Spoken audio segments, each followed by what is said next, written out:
Okay, so you guys already see it. There's no need to introduce the guest.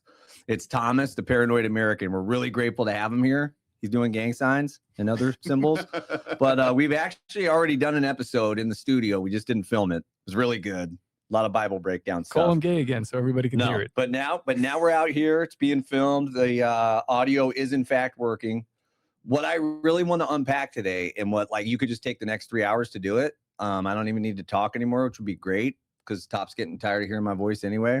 Is like if you were to talk to a boomer or just a regular person like a normie, and they have their view of reality, right? Like Burger King, the Super Bowl, Dr. Phil, Justin Bieber, Taylor Swiftie, Republicans, the Democrats, you know, you get to pick the president. Like there's this whole view of like, what's reality? How would you explain to those people, like what's actually happening, planet Earth?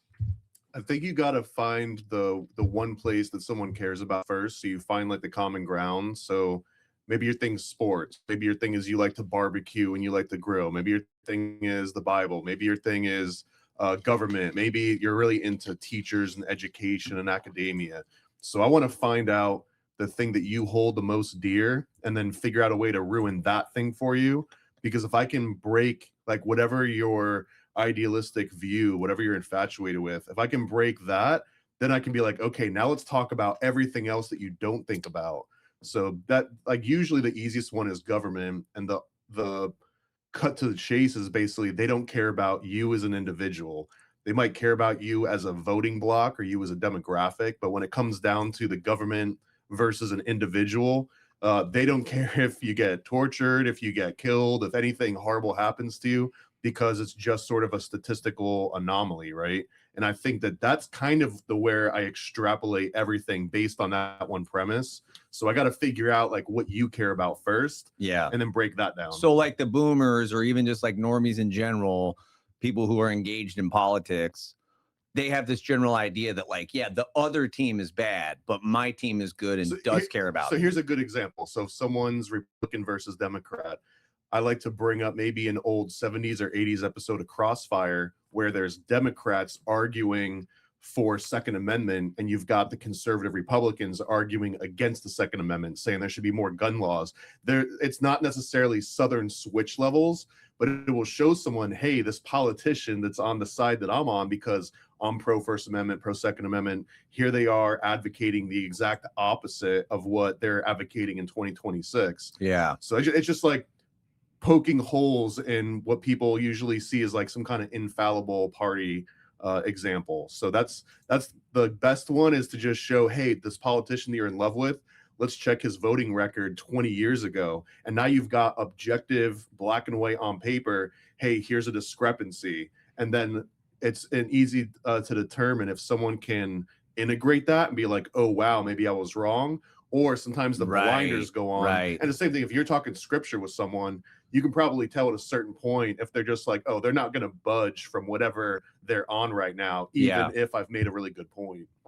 Fair point. I mean, that was our whole first show, was scripture and other gospels, the and behind stuff. the scenes. Yeah. And it is good. Like I was saying, like some of the stuff you're saying, I'm like, I don't know. Like, here's my view, but like, I don't know. In the end, I don't know. And Top's like, no, you can't say I don't know. But I'm like, I don't know. A lot of this stuff is very mysterious, and I'm totally comfortable saying on certain topics, like, I don't know. I think that's the whole premise of being your own authority, is that you can't know. If that's the whole point of having these bigger hierarchies, is that when you find out a question that you don't know the answer to, you're supposed to be able to ask someone. If they don't know it, they can ask someone, until the Pope asks God directly. Forgive me, Roman Catholic. But. Right. But then what we were saying was like biblically, to like we go directly to God, and you're right, that does leave huge chaos and huge instability, if you will, like in the 501c3 church system today, that anybody could say, oh, God told me this, God told me that. But ultimately, we're all going to have to stand at the judgment seat and give an account for our life.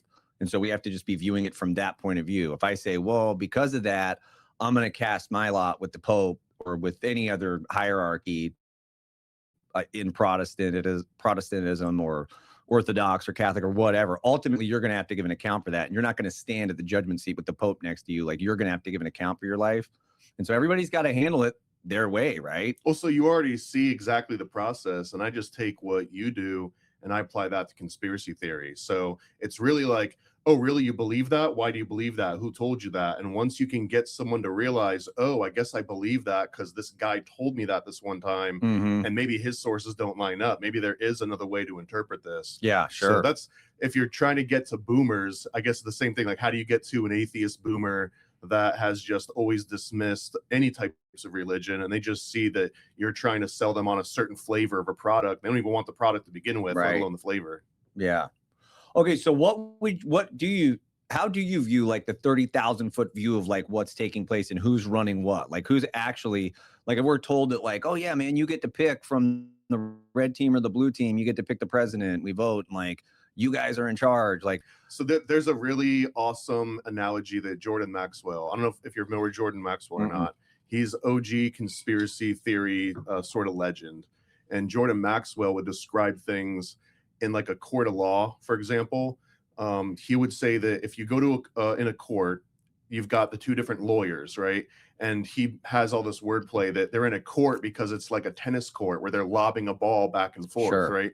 So the two lawyers, even though they're supposed to represent different teams, you know, the red team or the blue team, and they're fighting each other, right? Really, those two lawyers have more in common with each other than they do with the jury, than their defendant, with the judge. Sure. So they're, if after the court case is over and everyone shows up to a bar, the jury shows up to a bar, the defendant, the prosecutor, and everything, chances are the defense attorney, prosecuting attorney are going to have the drink with each other, and they're going to share stories because they're peers with each other.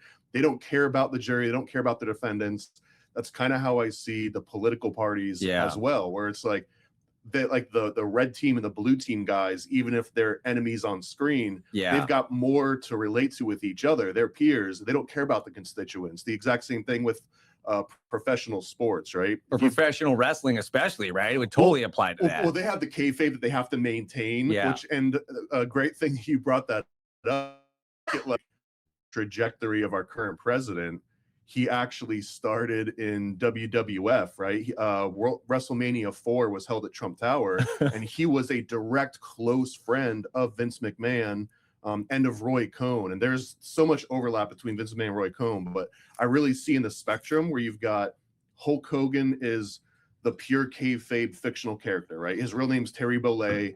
And he started out as a heel. He didn't start out as a good guy, but at some point they refined this character called Hulk Hogan, which was Mr. America. Then in the middle, you've got Vince McMahon, who's kind of like half wrestler, half business guy. It's really hard to determine like which part of him is real, which part is the act. And then on the far end of the spectrum, you've got Donald Trump, who's all businessman, but there's all kayfabe. They're all. Did he ever fight? Did Trump ever get in the ring? Yeah, he threw some blows. I was just outside the ring. My Aunt Ruthie, bro, I grew up with a Down syndrome aunt. My aunt had Down syndrome when I was a kid, and like we lived in the same town. She lived with my grandparents. She loved Hulk Hogan, bro. Like she loved wrestling. Well, so that's another good example of like the boomer logic, right? So Hulk Hogan comes on the scene, and the big thing was WrestleMania 1. And the reason why he became a household name was because we had a political conflict with Iran at the time. So he's fighting the Iron Sheik, and the Iron Sheik comes out and he's holding the Iranian flag, and he's like, death to America, death to America. So when Hulk Hogan comes out and body slams him and beats him at WrestleMania 1, he's representing like everybody's American national pride. He's representing taking down Iran on like this national stage. So they're just doing this to us on a more real scale today. Well, it was all like perfectly formulated. They specifically gave the Iron Sheik the belt prior to that, like a couple weeks before that, because they already knew that they needed to have some American come in, and this was going to be Hulk Hogan's big debut. And I feel like take that level of scripting where someone's thinking ahead and apply that to everything. Okay, so in line with that, would you say that like the whole conflict or whatever's happening in Iran today is totally already been scripted? Like whoever's acting out this war, not that there's not like real bombs dropping, and not that, but that whoever's going to win this war or however this is going to unfold, that's already been determined. I think that it's more like we're sitting in a library with books all over the place, right? It would almost be like, oh, war with Iran. All right, that's on this shelf. And the third shelf down, that's when we get to this milestone in that war. So it's not like someone sat down and they're like, this conflict is going to happen and this is going to be the real result. It's just that every single variation has had some kind of contingency plan. So usually when someone feigns ignorance, oh, we never saw that coming, that's BS. Like, you had a specific game plan, and there's likely you were following that game plan. Who do you think's ultimately behind the script? Probably just like a consortium of interested parties. I He think just that asked, who is they? the new thing is just a boardroom of people that are on that board. It used to be an Illuminati. It used to be some secret society that would like go and recruit members. But I think 99% of that has just been replaced by CEOs and LinkedIn org charts. Really. So back to the 30,000 foot view, it's not necessarily the Illuminati or George Soros or. I think it started that way, but the Illuminati was more of an Enlightenment mentality. It was a breaking away from the Jesuit church, because the Jesuits owned academia for 2 centuries. And then as soon as the Pope bans the Jesuits from academia, now all of a sudden you've got all these people that have had a 200-year-old chip on their shoulder because they wanted to study about heliocentrism. They wanted to talk about Galileo, but the Jesuits would have not allowed that to happen. So as soon as the Jesuits are out, you kind of see the pendulum swing all the way back to the other side in an extreme, where now, okay, we're going to turn academia to a staunch, like, revolutionary atheistic endeavor. So it's almost just like always a battle. So the church control, or the Jesuits control, the colleges, and now you're not allowed to talk about certain things. And then the pendulum swings back, and it's like, well, we're going to be more open, but you're not allowed to talk about these other things. You can't talk about church, and you can't talk about God. You can only talk about atheism and agnosticism and science, essentially.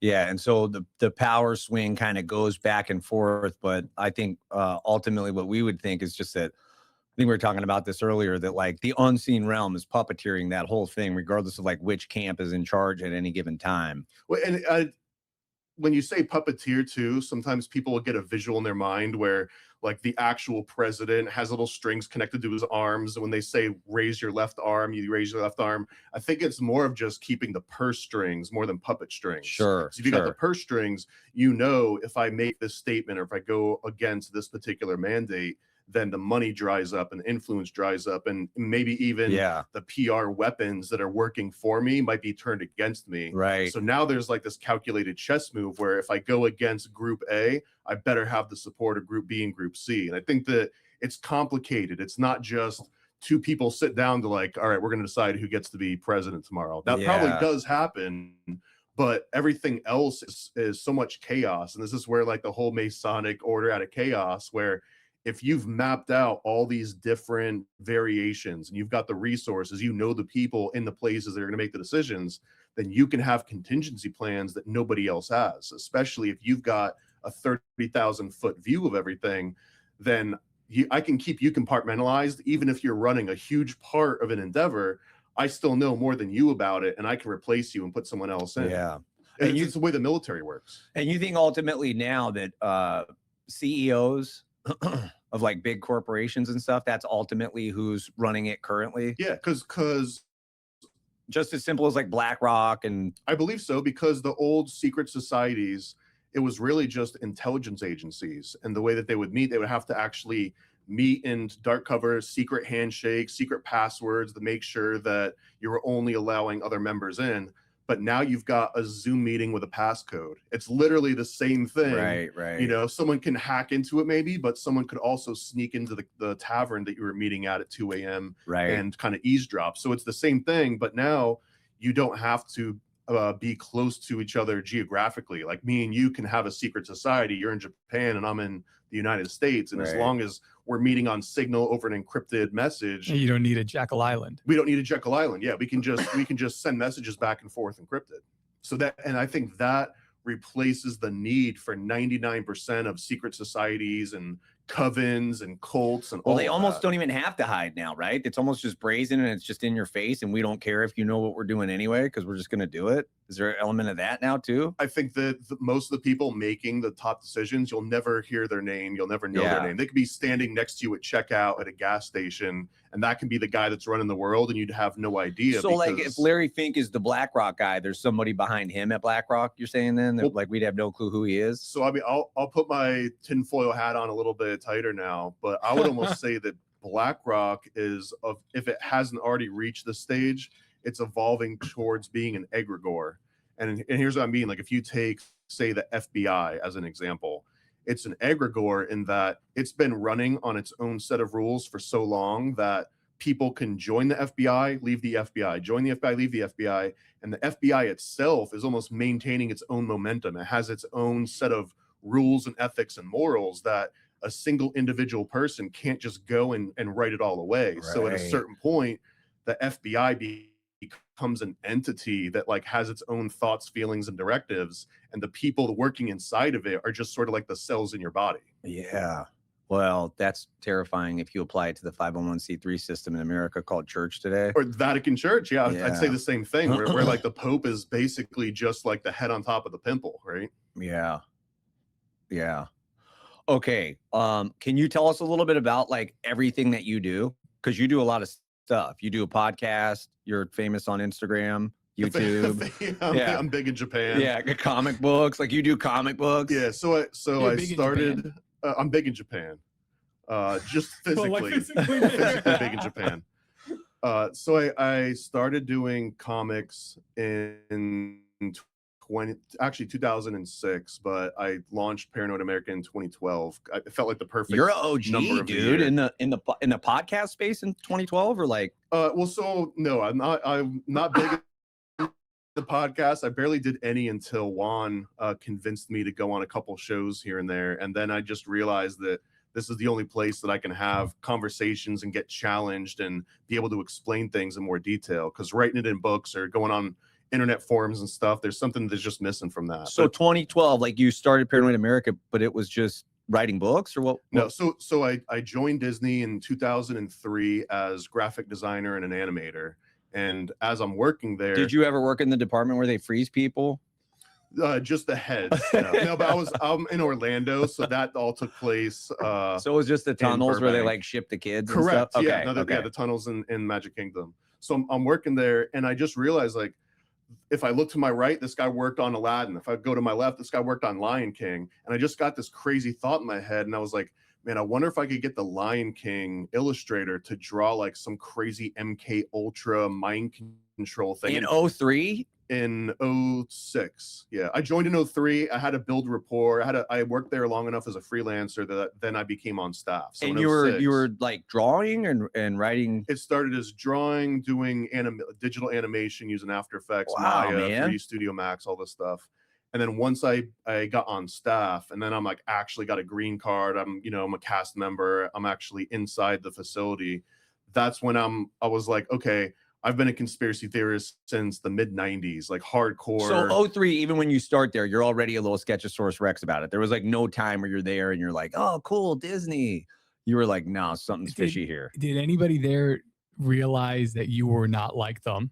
Yeah. Okay. I mean, honestly, once I got my business card 3 years in, everyone got to make up their title because it's Disney, so everything's whimsical. So like our CEO was Chief Storytelling Officer, because I mean, legitimately, that's what he was good at, was telling stories. But my business card said conspiracy theory connoisseur. So there was never a doubt that I was the conspiracy theorist in the office. And if anyone ever had a question about aliens or 9/11 or freak chicken nuggets and stuff, they were coming to ask me, and I would give them like the deets on everything. So was the CEO guy like writing the Disney stories? Yeah, I mean, well, he was guy... a storyteller. So his dad was in charge of the entire backlot Disney in Orlando, and they were trying to make Disney Orlando rival the soundstage that they had on the West Coast, right? They were actually trying to turn this into a studio. They shot like Double Dare here and like 3 or 4. I think Clarissa Explains It All was a big one at Universal Studios, but the Nickelodeon one. But Disney was doing the same thing, and long, boring tax reasons, they end up abandoning that. So his dad is the one that ran the entire backlot. So he kind of got legacied in to also run portions of the backlot. And part of that was the Royo Disney Production Center, which is directly across from the animation building. So he was basically the guy that ran all post-production within the Disney studio. But at this time, the Disney studio was mainly doing direct-to-DVD type movies, like a Return of Jafar type stuff. Yeah. They did an Elvis miniseries for ABC, because ABC and Disney are the same company, and pretty much any in-park stuff. So if you went to Walt Disney World or Hollywood Studios between like 2010 and 2016 or something. We did a American Idol exhibit. We did part of the Toy Story ride where you like shoot the rings. And Dude, it's like I all remember digital. So that was all those little things that I got to touch. And the biggest one was that in the Epcot Center, after you leave planet or Spaceship Earth, right? You go on a little dark ride, you come out and there's like an arcade with all these VR games and stuff. Those were the kind of things that I was working on day to day. Was like the games, the animation in the games, the signage, all the graphics. Okay, so you weren't like drawing Lion King. You were drawing. No, if I did any animation, it was called tweening or in-betweens. So you got a keyframe artist who's the guys that like draw the Lion King, and they'll draw the Lion King in one pose and then another pose that happens like a second later. And then all of the grunts come in and they draw the individual poses from point A to point B. We're in charge of like making it look like a seamless transition. Is there anything doing like, is that process still happening now, or no, it's not even remotely close? It's just like an AI thing does it's getting close to AI. Like, I mean, Disney is one of the earliest adopters of AI. And they also have the largest catalog of animation that they own, so they can train on only their own content, which eliminates a lot of the copyright concerns that other studios have. It's like, like we can make a Ghibli or a Disney looking movie, but obviously it's going to look like Disney and Disney might sue us. Well, Disney's not going to sue themselves. So yeah, I think that they're probably at the forefront of using this AI. Wow. Okay, so you're there. You start in 03. By 06, you kind of earned your stripes. It's a good gig. And at this point in 06, I'm looking to my left and right, and this guy worked on Aladdin, this guy worked on Lion King, and just a thought comes in my head. I was like, I bet this guy has no idea what the Franklin scandal is. I bet this guy's got no idea what Bohemian Grove is. But if I just asked him, like, Bohemian Grove. I was like, if you just, could you just draw a bunch of guys in cloaks and an owl in the background? Just make it look cool. Make it look like the thing that you're already working on. We had like a mid-century modern project going on, which is like Mr. Magoo style, like 1950s, 1960s animation. So they start drawing all this like really deep conspiracy lore stuff, obviously not knowing how deep this stuff really is. Just for you? Just for me. And then as I slowly amass, and I'm posting it online. I mean, I'm paying them for their work. It's actual like drawn pictures, like physical pictures. Correct. It's not like digital artwork that they're sending you an email. This is literally what the Masons do. Yeah, this is what we do. We take information, we bake it into a symbol, and then we spread that symbol to the outside world. Wait, you're just a Mason to like get an inside scoop. Originally, I joined. We're jumping around a little bit, but I joined the Masons in I think 03, like right around the same time that I joined Disney. I also you wanted to be a Mason, or because you wanted the inside scoop? So there's a backstory here. So before I moved to Florida and joined Disney. Should we get to the backstory yet, or should we tell it in sequence? Well, we're jumping around. I can handle this. So the Mason thing starts before Disney starts, and this is 2002. So you go to a Masonic lodge? No, I'm working a graveyard shift at a Kinko's in San Antonio. I'm doing like 12 to 14-hour shifts every night. And it is like the weirdest people that come in between 8 p.m. and 8 a.m. Like Kinko's copies are coming in through like all through the night. Kinko's, well, because it's 24-hour. We have phones you can use. We have bathrooms you can use. So you get just kind of like homeless people that come in and want to sleep on the couch. But you also, right? Like my kids, it was a free phone that was just like in a corner, and people that knew about this, like, oh, I can just go and use the phone all the time. Before everyone had a cell phone, right? Yeah. So anyways, I'm used to just like weird people coming in at all hours of the night. And this one guy came in one night and he just wanted to get some copies of something made. And I'm wearing this ring that my dad gave me from my grandpa. And my last name starts with a G, and the ring has a G on it.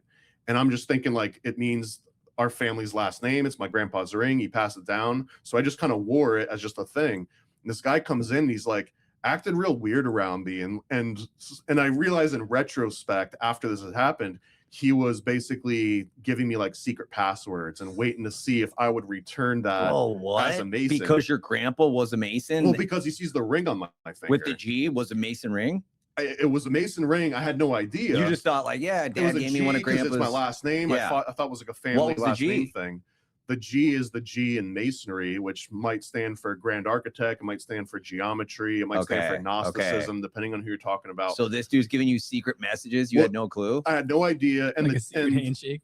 You're like, what are you doing? Well, he didn't try to give me the handshake, but he was absolutely working towards a handshake. But I had like, it was going all over my head. I'm like, what the hell is this guy? But at the same time too, I'm so used to meth heads coming in and people wanting to like sleep in the bathroom. Just like, okay, whatever. So you think that guy was like a high level Illuminati or low level? No. He was low level. He was low level Mason.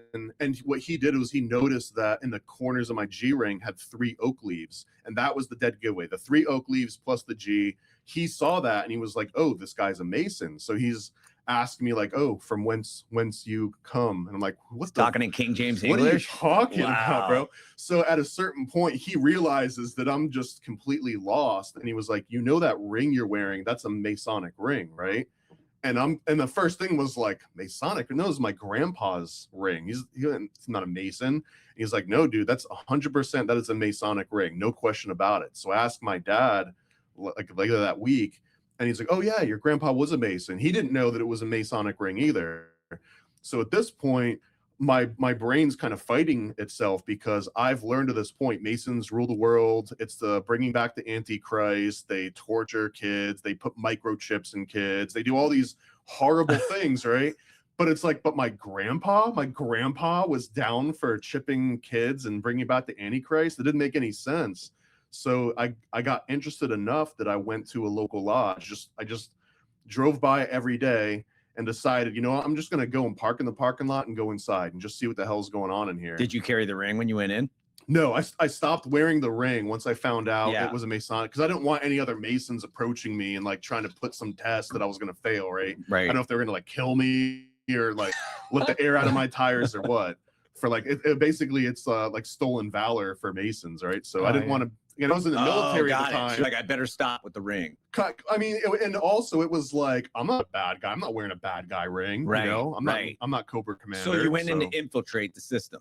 Kind of. Well, part of it was curiosity, which, by the way, you're not allowed. If you try and join the Masons, they'll ask you why are you joining. You're not allowed to say I'm curious. If you say you're curious, they're like, get this guy out of here. Yeah. So you have to come up with better reasons. So my reason was my grandpa was a Mason. Legacy, I want to follow the family tradition. So and then they come and they'll do a background check on you. They'll come and visit you at your home. They like want to look around and like see what you got going on. Yeah, that's not sketchy. So at this part, I was like, well, I'm working at Disney. I've got a great job, you know, as long as I can spray enough Febreze and they don't smell the weed or whatever in the apartment, then yeah, sure, come on over. So they come over, and long story short, I get admitted in. And at my idea at that point was like, I'm gonna see what they're really doing. Like, I've read all of this stuff online and I've seen the documentaries, but like, what are they actually the up to? local lodge is weird. I did carpet repairs in the one in my town in California, and like I went in, I just remember it was like weird. They had like a throne. There was like a big chair, like a really big chair. 3 chairs. Yeah, there'll be 3 chairs at the east. And then they'll have different chairs on the different opposing sides, because it's for the worshipful master and the senior warden, the junior deacon. Like each of them have these. It turns into like a ceremonial. Yeah, I just remember being like, you're allowed to say this? Yeah. Okay. Right. Dude, I've been in one. I just remember being like, yo, this is weird. And then after I did the repair, the guy was like, hey, here's my address. This was like back in the day. It's like, here's my address. Just come to my house and I'll get you the check when you're done. And then like I went to his house and he was just that's what happened. And he was just like a normal guy, dude. No, I was just like, okay, this is weird, because this place sure seems really weird, dude. This guy just seems like a normal guy. But then somebody told me, it's like, yeah, the low level guys are like normal. Yeah, that's one of the funnest ones, though. It's like, oh, he's so low level, he's got no idea. Me, as a non-Mason that's never been in a lodge, I downloaded a PDF and now I know way more than that guy. It's like, you don't think the guy that also goes to lodge can't also download that PDF and read it and now have the insight that you've got plus his own insight on top of that? So that's a misunderstanding for people then. It's like, yeah, you don't think that the guy that just started there doesn't know what's up? He knows what's up. Right. And you get in there too. And what blew my mind right away was that there was guys in there. Dang, I wish you wouldn't have said that. I'm sorry to cut you off. I really wish you wouldn't have said that, because I'm thinking of people now that I know that were churchgoers and Masons. But that's a great point, dude. They knew all along. I just always chalked it up to like, yeah, they're just a low level guy. They're going to get some business connections. They're going to try to make some money. Well, there's different motivations. So there's absolutely people that would join just for the business connections and the social happens aspect. In church too. Yeah. And that's honestly, for a long period of time, up until maybe the 1940s, that was the only way that you might get a job in a town. If you Sure. went into a town and you wanted to work in the public sector, you better be a Mason, because the Masons were the only organization that, let's say that you just moved across country, right? You went from Nevada and now you're living in like Tennessee or something. Well, if you just show up in Tennessee and you're like, oh yeah, I'm great, you know, I've got this great resume, I've worked for all these people, you know, I'm on the up and up, you can trust me. But there was no way to actually check into you. There was no LinkedIn. There was no. So the Masons like validated Exactly. you. It was like the first version of like a LinkedIn validation thing where people are like, yeah, this guy's a good worker. So, which is staggering how many things are built by Masons, dude. When you look at the thing on the side and it says built by Masons. Are founded. Yeah, dude. There's so much, man, coast to coast. And the funny part about that is that the Masons don't build anything. They haven't built anything for at least 200 years. So you'll see. For example, there was a public school that got opened. Dedicated by the Masons. It's not like built by them. So the origin of actual Freemasons, there's two different. There's operative Masons and then there's speculative Masons. So operative Masons were the dudes over 200 years ago that were literally building cathedrals. They had to understand all the sacred geometry that goes into building it. They had to understand how to do like to build the arches and what a keystone was. And what they would do is that they didn't have a lodge book essentially that said like, hey, you're a master builder and he's just your apprentice. You'd walk up and on payday, you'd give him a special handshake and you give him a password. And if you knew the right password and the right handshake, now you're getting $700 instead of $200 just because you knew the secret handshake, because only a master builder would know that. So it turns into a way to get paid more and a way to basically establish yourself in like a local economy. And then over time, enough people are like, wow, these Masons are building all these cool cathedrals. And they had unlimited money because it was either a king or a pope that's like, hey, Masons, build this thing, you know, blank check, because I'm a freaking king. So it was the union. It was a very early, absolutely, it was a very early union. And people were getting hurt all the time when they were making these buildings. They didn't have OSHA or anything. So what would happen is if you fell down from a rafter, you break your back, you can't ever be a Mason again.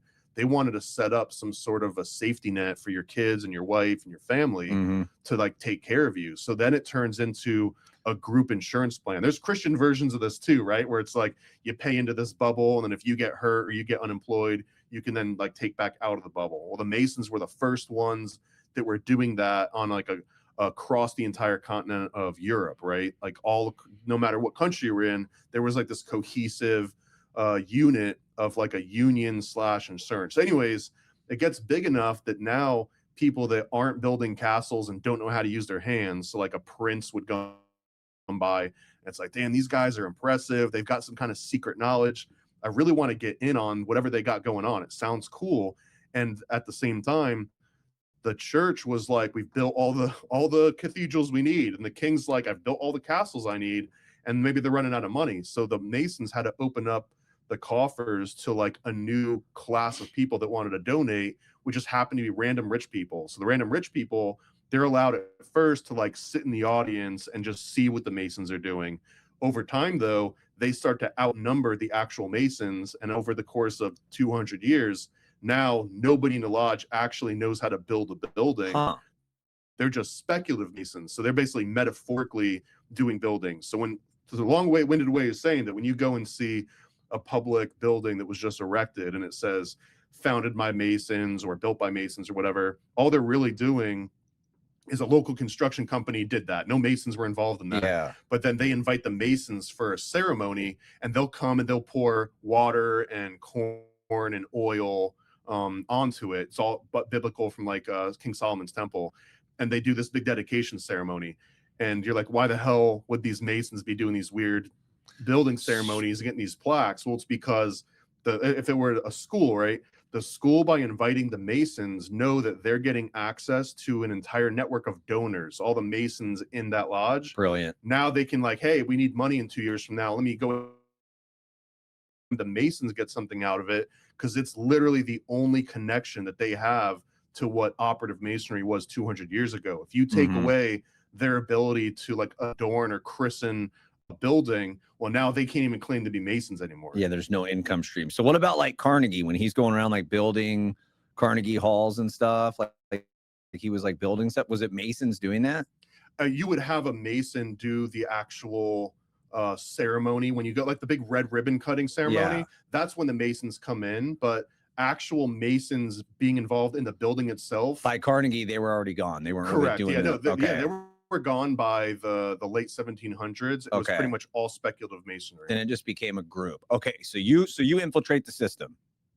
I Like infiltrate the system. 03. I'm gonna blow the lid off of this whole thing. I'm gonna find these Satanists. I'm gonna like discover where the children are hidden. I'm gonna let them out, like Sound of Freedom, right? Yeah. Like I'm gonna be the guy that saves everybody.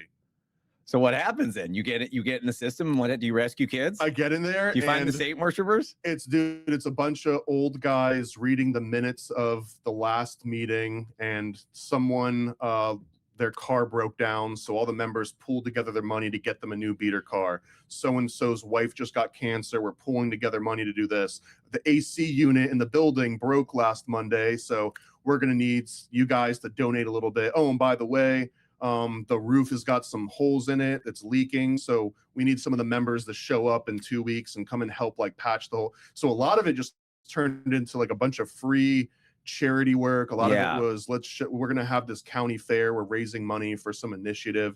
So it turned into almost like a charity project right off the bat. And I'm like, dude, where's the mat? Like, how do I levitate? Like, how do I, turn bang into gold or whatever? They're within that, but really the system and the structure, it's really just set up to be that community pillar. So what did you do then? You just started asking. You're like, this dude knows what's up. I'm gonna go find out from this guy. Like, yeah, you get so in between the lodge meetings or like you'll go and it's very casual at first, and then they actually call the meeting to order essentially and kick anybody out that's not supposed to be in there. That if they're gonna do, depending on if they're doing like a Master Mason ceremony or like an Entered Apprentice ceremony, depending on your level, you get booted out into the foyer and you have to wait for like the big boys to be done with whatever they're doing, right? mm-hmm. So in between those, when you're waiting for those lodge meetings to get set up and after they've ended, then you kind of, it's like idle chat, like same in church when or at least in Catholic church when they're doing the transubstantiation, everyone goes up to get communion. Now it's like, all right, we got like a 10-minute to like chat with the people around you, and it's kind of like more like, you're not peace be with you is like that too in the Catholic system. Exactly. Yeah. Like there's a part where it's like, oh hey, anyways, how's your wife doing? How'd that test? So you have a lot of applications of these systems compared to like church too. I've noticed that. Like when you talk about like Masonic or any of these other systems, you're like, yeah, it's kind of like in a church system where this happens. Yeah, I think they're all. Is that weird though that these worldly systems would be so similar to what we refer to as like church today? Not really. I think it's all hierarchy and delegation. It's just that once you get high up enough, you don't have time to delegate tasks to 200 people. So you hire a guy to do that for you. And now you just rise up in the pyramid each time you do that. I see like the worshipful master in a lodge is like the pastor in a church, and like the Pope is like the grand supreme general of the Scottish Rite. Well, that's what I'm saying. No, this is crazy to me. If we're like in the world but not of the world, why are our systems just replicating worldly systems today? It's like is always my struggle. It's like we're supposed to be something otherworldly. Like, well, isn't there a hierarchy of angels? Isn't God like at the there's top absolutely, and he's got someone on his left and his right? Like even the Masonic Lodge, it literally is replicating that. You've got the head honcho in the middle chair that you saw, and then you've got someone to his left and someone to his right, and then you've got the rest of the brethren. Well, I think one of the differences biblically is like any of the stuff we see today is typically not biblical, right? Like Jesus has set them in the church: apostles, prophets, pastors, evangelists, and teachers. And I think where it is different is that apostles would ordain elders, right? Elders also would like raise up, pray for, and send out apostles. And so instead of this like hierarchy or like pyramidal structure or like one main big shot and then it goes down from there, it's like a circular authority. Like nobody's the big shot. You got apostles, prophets, pastors, evangelists, and teachers. And so like apostles are setting up elders in new territories. Those elders get in that territory and they raise up and send out apostles. And so it's like this circular thing, which is very not worldly. That's very anti-world, because those world systems do have that superstructure where it's like some big shot at the top, right? Yeah, but also there's how it's designed and how the world ends up perceiving it and how it plays out in the real world. So for example, at the Last Supper, certain people got to sit at the table and other people didn't get to sit at the table. And while maybe that's circular and that's not hierarchical, the fact that that guy got a seat and I didn't get a seat means that he's technically higher than me. And the same circular logic sometimes gets applied. Peter, James, and John were always close to Jesus. So in that sense, yeah, absolutely. Like there was three that he click, kept right? with The inner click versus the outer click. Yeah, sure. So even if it's not a hierarchy, the same thing gets leveraged in masonry, where the only real hierarchy is entered apprentice, fellow craft, and master mason, first, second, and third degree. And then people get into these discussions of like, well, you're not a high-ranking Mason. And usually what they're implying is that you're not like a 33rd degree Mason. But what happens is that once you get to the third degree, degrees 4 through 5, right? It's more about if you were to join the Cub Scouts and then you went and collected all the badges. You got like, you know, the hunting badge and the Were you a Cub Scout? Rope. I wanted to be. I wasn't allowed to be. You would have been great. But that's so. Just the fact that you collected 30 badges doesn't mean that you're like an Eagle Scout versus a Cub Scout. It just means that you have more participation and you've learned more skills within this rank that you're at, but you're not a higher rank. So that the exact same thing happens in Masonry, but people will say, oh, well, if you're a 32nd degree, that means you must be higher than a 3rd degree. And technically, no, it's cyclical, it's lateral, right? These are lateral degrees, not like ascending. And you're kind of describing a similar thing within the church, but again, like some people perceive it to be a hierarchy, even if you're describing it as circular. Well, there's even an intriguing look in the Godhead, dude. Like Jesus comes to the earth and he says, I only do what my Father's will. I only do what my Father tells me to do. The Holy Spirit comes and Jesus says, yeah, he's only going to speak of me. He won't speak of himself. So we see servanthood, like Jesus serving the Father, the Holy Spirit serving Jesus, but in no way does that make them lesser than the other. So like in the earth, we think like, oh, a servant is something lower. But in the Godhead itself, servanthood doesn't make them any lower. Like it's the same level. And that's why Jesus is teaching people like any man who wants to be a big shot, he's got to be a servant of all. Oh, and this is where the big G comes into the Masons, where that's supposed to represent the real hierarchy. Like you can't get on the same level as the G, which the grand architect, God, Gnosticism, geometry, depending on whose research you're reading, it means all these different things. I like the geometry aspect because it's got more rabbit holes to it than any of the other ones. But what they're basically saying though is that even if you're worshipful master or senior deacon or senior warden, whatever your rank is within, or whatever your position is within that lodge, has no real bearing on hierarchy. Like even the worshipful master, and this is interpreted differently, but worshipful master to some, it's like, oh, you're like, I need to worship you, you're my master. But other interpretations are saying, no, he has become a master at worshiping God. So you're a worshipful master, and that you know the most about how to worship God, or Gnosticism or geometry or whatever grand architect. Okay, so are you still active in it then? This is 20, 25 years ago you walked in? But I don't go to lodge anymore, but I pay dues. So I mean, is it active? I would consider active. How much is it? You pay like a monthly, like a gym fee? It's a year. And when I first joined in 2003 or 4, whatever, it was $50 a year, and now it's $350 a year. What do you get in return? Just that you're part of the network? You get a card that says that you're still in. Yeah. And so if you ever wanted to do a deep dive and really investigate them, you could still go in and do it? Yeah, I mean, there's really nothing to investigate in that case. The other thing, too, is that I can technically go to any lodge in the entire world. So if I go to another country and I feel out of sorts and I don't know to get my bearings, I could go to a lodge, give them the secret handshake and give them the password, and I'm supposed to be like, what's up? Allowed to go in there, and I can hang out and get some, talk to some locals. That's part of the premise, is that you've got a club that you can go into. I guess, yeah, like a gym membership. If you pay for the national level gym membership, well, now you can go to any LA Fitness in the entire country, right? It's sort of similar. And then there's also this concept that harkens back to the old union aspect, that if I go through some kind of hardship, any of my dependents will be able to rely on like a Masonic fund, or if I get destitute myself into older age, there's Masonic homes that you can go to. I don't think that that's actually a reason that anyone would join, but there's like practical, like mundane benefits to it. But so you got into it to like find the story underneath it, ferret out and so was it just like a nothing burger then? You're just like got in it, you're like, yeah, there's not really anything to see here. I mean, for the most part, yeah, but I would make an analogy to like a police department. Let's say that you're convinced that cops are corrupt, right? Mhm. So you go and you train, you become a police officer and you join your local precinct.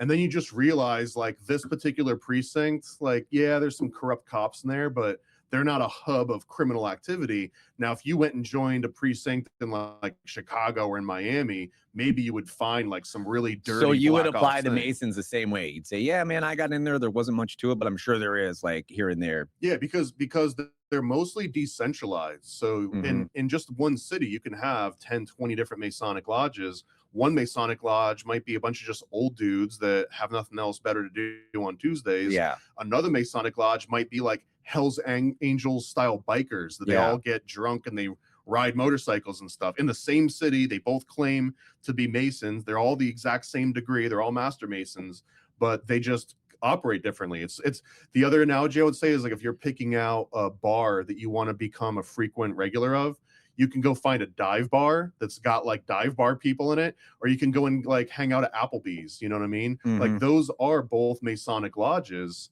in some case. And actually the original Masonic lodges were at taverns that they would meet after the bar closed. So you picking out the bar you want to go to is very similar to picking out a lodge. Do you want to hang out with Hell's Angels? Do you want to go to Applebee's? How many lodges is there in like a town? There's not just one in a town? No, there's multiple lodges in town.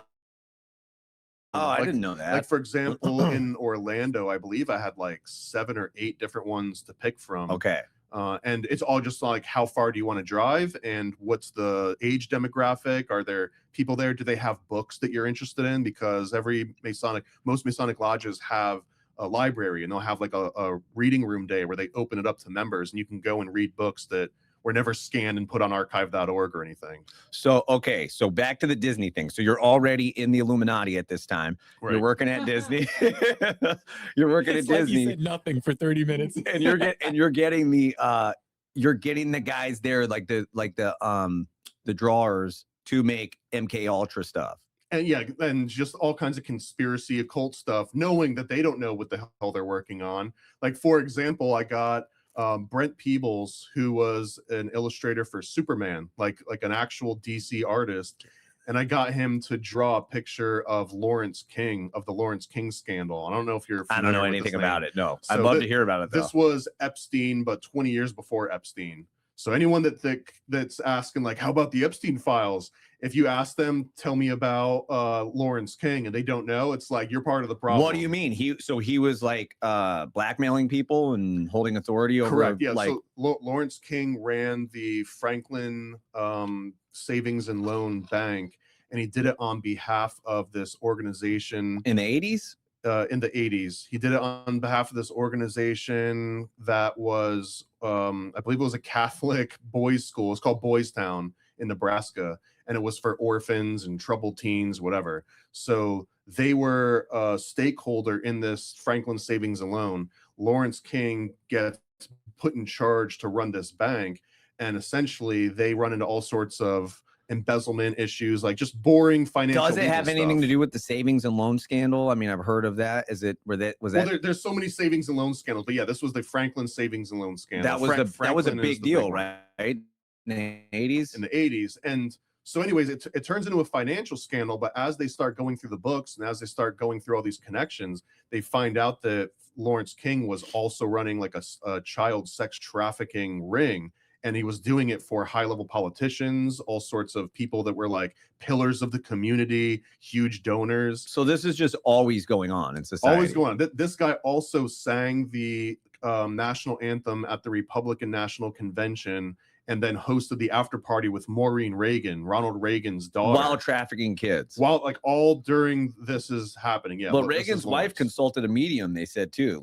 Like she used to consult a medium and stuff. So oh yeah, she was also known as the throat goat back in the Hollywood days. Wow. This is true. Sorry.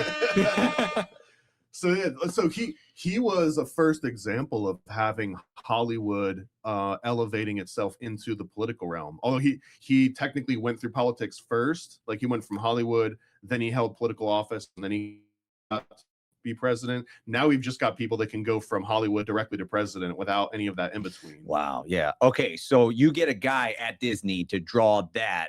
Does he have any clue what you're talking about? No. I give him a reference work. Here's what this guy looks like. I had another guy draw a death scene of Barry Seal, who was the one that was transporting cocaine for the CIA and the Iran-Contra scandal. So just like, what are you doing with these pictures? Like, you're getting them, are they in comic books or are they just in pictures? Just right now, these are just sketches that they're drawing out. And it's just like, here is a known artist that has like a portfolio that's impressive, Superman and Lion King and Aladdin, all this stuff. And also, here's a picture that they drew of Lawrence King, and he doesn't know who Lawrence King is. But they're just your buddy, and you're like, "Hey, bro, you do me this favor? I'll give you $100 or $200." 100%. It's exactly how it's going. Wow. And it's like, yeah, sure, I'll sketch. He's gonna sketch something anyways during lunch. So I'm like, hey, if you're gonna just be doodling anyways, could you doodle this, and I'll buy your lunch or whatever. So I'm doing this over the course of 2 or 3 years. And I'm uploading these images. So now there's an image of Lawrence King online, and there's an image of Craig Spence and all these different people. And then I'm starting to see them pop up in Google results. So if someone goes and searches for Franklin, and actually, if you did it right now, if you just search for like Lawrence King sketch or Lawrence King artwork, you probably find one of these images made by the Superman artist, Brent Peoples. So as you own that, you own that now? Correct. Yeah, I've got the original too. But so those are like highly valuable, or are they like? No, I wouldn't say. I mean, I don't think there's a lot of people that are big into like Lawrence King artwork. Maybe. But the concept was like, wow, this is such a starved section of the internet that it's LAW. Yeah. So there, and so a lot of the times Google is, I think this is part of the suppression. They're going to show you Larry King, even though you specifically wrote Lawrence King. They're going to give you Larry King because Larry King's this big celebrity. So, anyways, I see this artwork popping up, and I realize, wow, there was zero artwork of this guy ever illustrated. There was like 1 or 2 newspaper articles where you could see his picture, and that was it. And now this photo that I had my friend commission is getting like top Google results, and I start seeing people using that artwork in articles that they're writing about Lawrence King. So I was like, man, I wonder if I could just make like so much content about Project Monarch and MK Ultra and Project Paperclip and just have illustrations for stuff that people are talking about, but there's no visuals for. And that's kind of how the comic started. It was just me wanting to flood the internet with, hey, no one's really had a great, but not for monetary gain. You're not doing any, you're not making any money. No, you're just getting this stuff out there so that there's some kind of visual to go along with the story. Yeah, I'm buying these guys lunch, and I'm spending $100-200 on a sketch just to put it online. There's zero chance I'm gonna make money off of this. Man. That's wild. So that was the start of the comic company, where I'm like, all right, I'm gonna make the best advantage I got of sitting around these Disney artists and take everything they're teaching me and make what I want to make. I don't want to make another goofy animatic. I don't want to do another stupid like Lion King, or for me, it was Monsters University was the big one I worked on. Like, okay, Monsters University is interesting, but I really wish this was about real MK Ultra. I wish this was about real Paperclip. So wait, because you're saying like these Disney movies have a hint of it. Well, it's more like they know how to tell these stories, and they've been doing it for over a century, and they know how to like secret messages.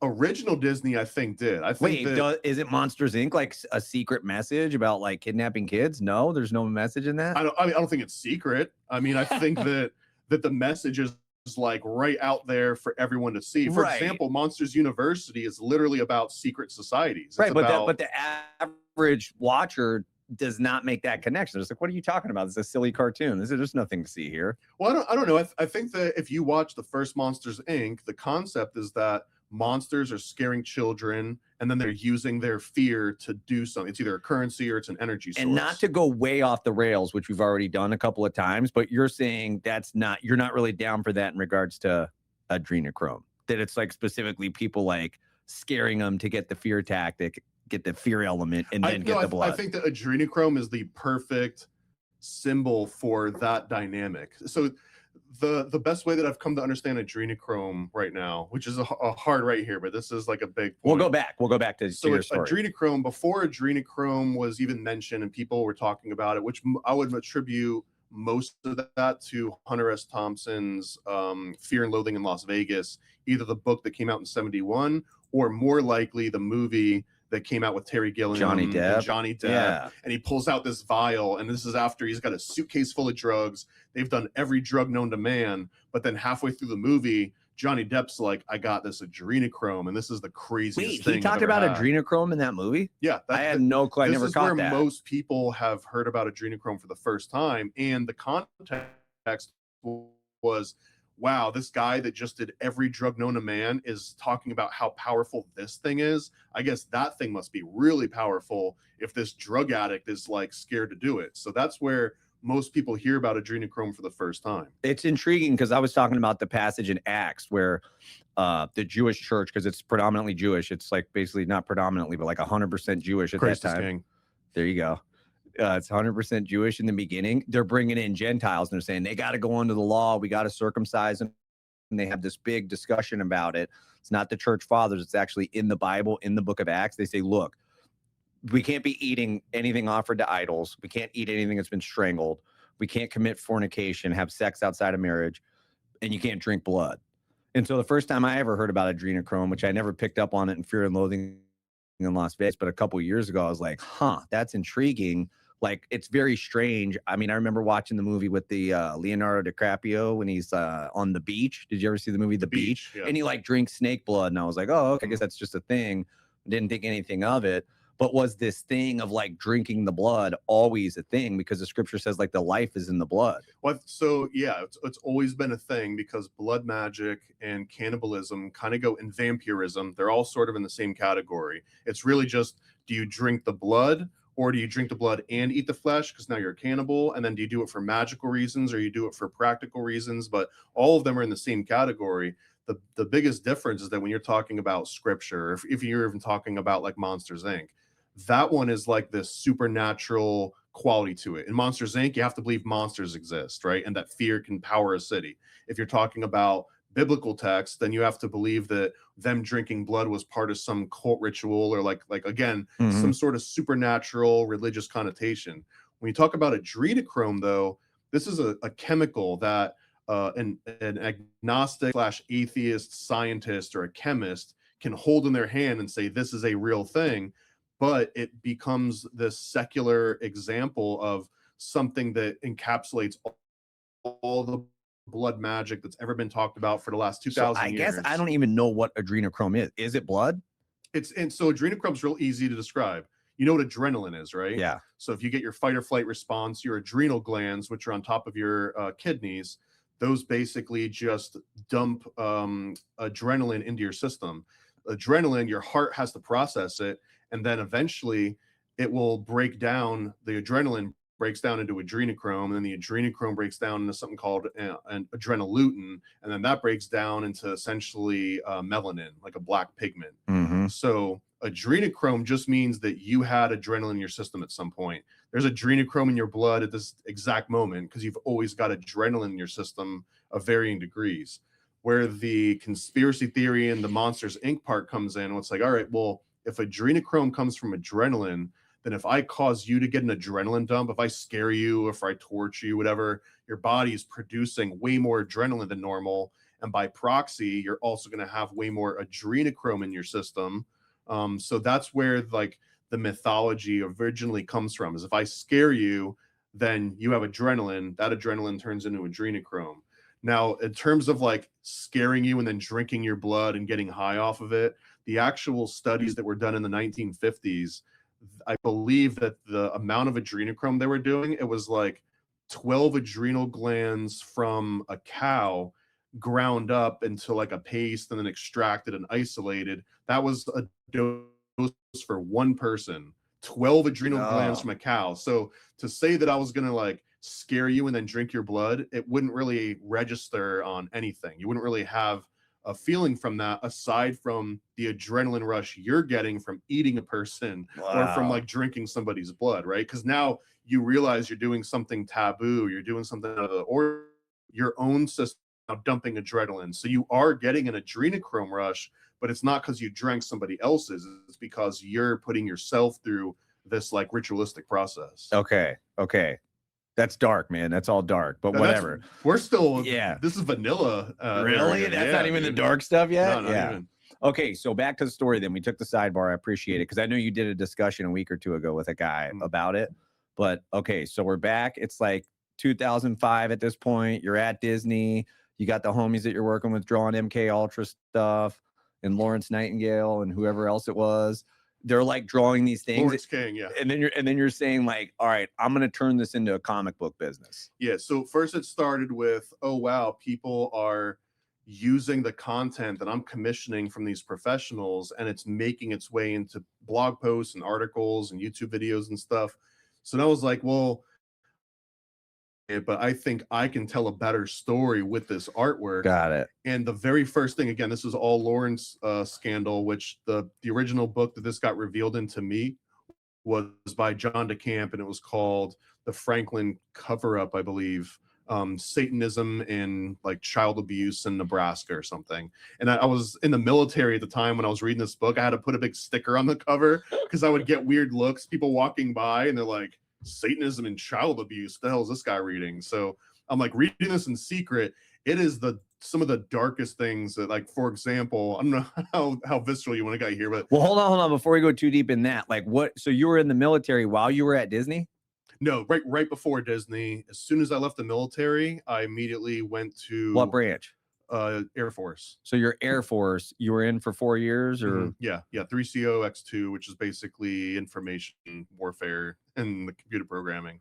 So you were like always in the game, like you were always doing the research and not sure what's going on, but trying to find out. Yeah, I think that I found books on Illuminati and MK Ultra in like 94, 95. I'm probably 14 or 15. Yeah, like I can't even drive yet.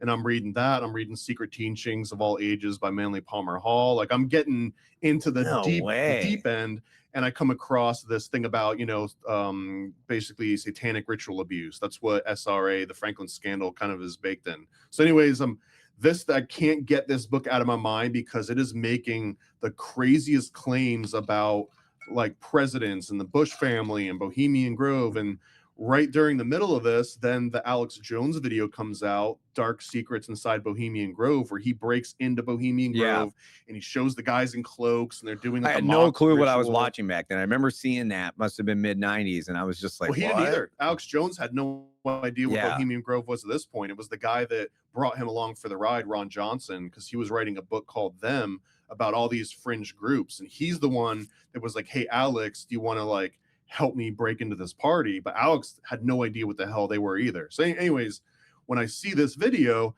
I was like, man, that book from John DeCamp sounds so great. Like I didn't believe any of it. Like you're telling me that President Bush is flying children in like a Lolita Express style plane to Bohemian Grove and then like having them decapitate each other and doing horrible practices with like reading that mid-90s and you're like, no way, there's no way. Yeah, this is like 99, maybe 2000. I'm reading this and I'm just thinking, okay, this is crazy. This is like a crazy Stephen King book, but he's claiming it's real. I don't believe anything this guy's saying. This is wild, but whatever. Okay. People believe this. So now I know about this weird conspiracy theory. Moving on. When the Bohemian Grove thing came out, I was like, oh my God, like, maybe there was something to this. So anyways, by the time I get to Disney and I'm commissioning all these people and I'm working on all these different projects, I'm thinking like, what's the one thing that I want to put all my focus into and make a cohesive story about?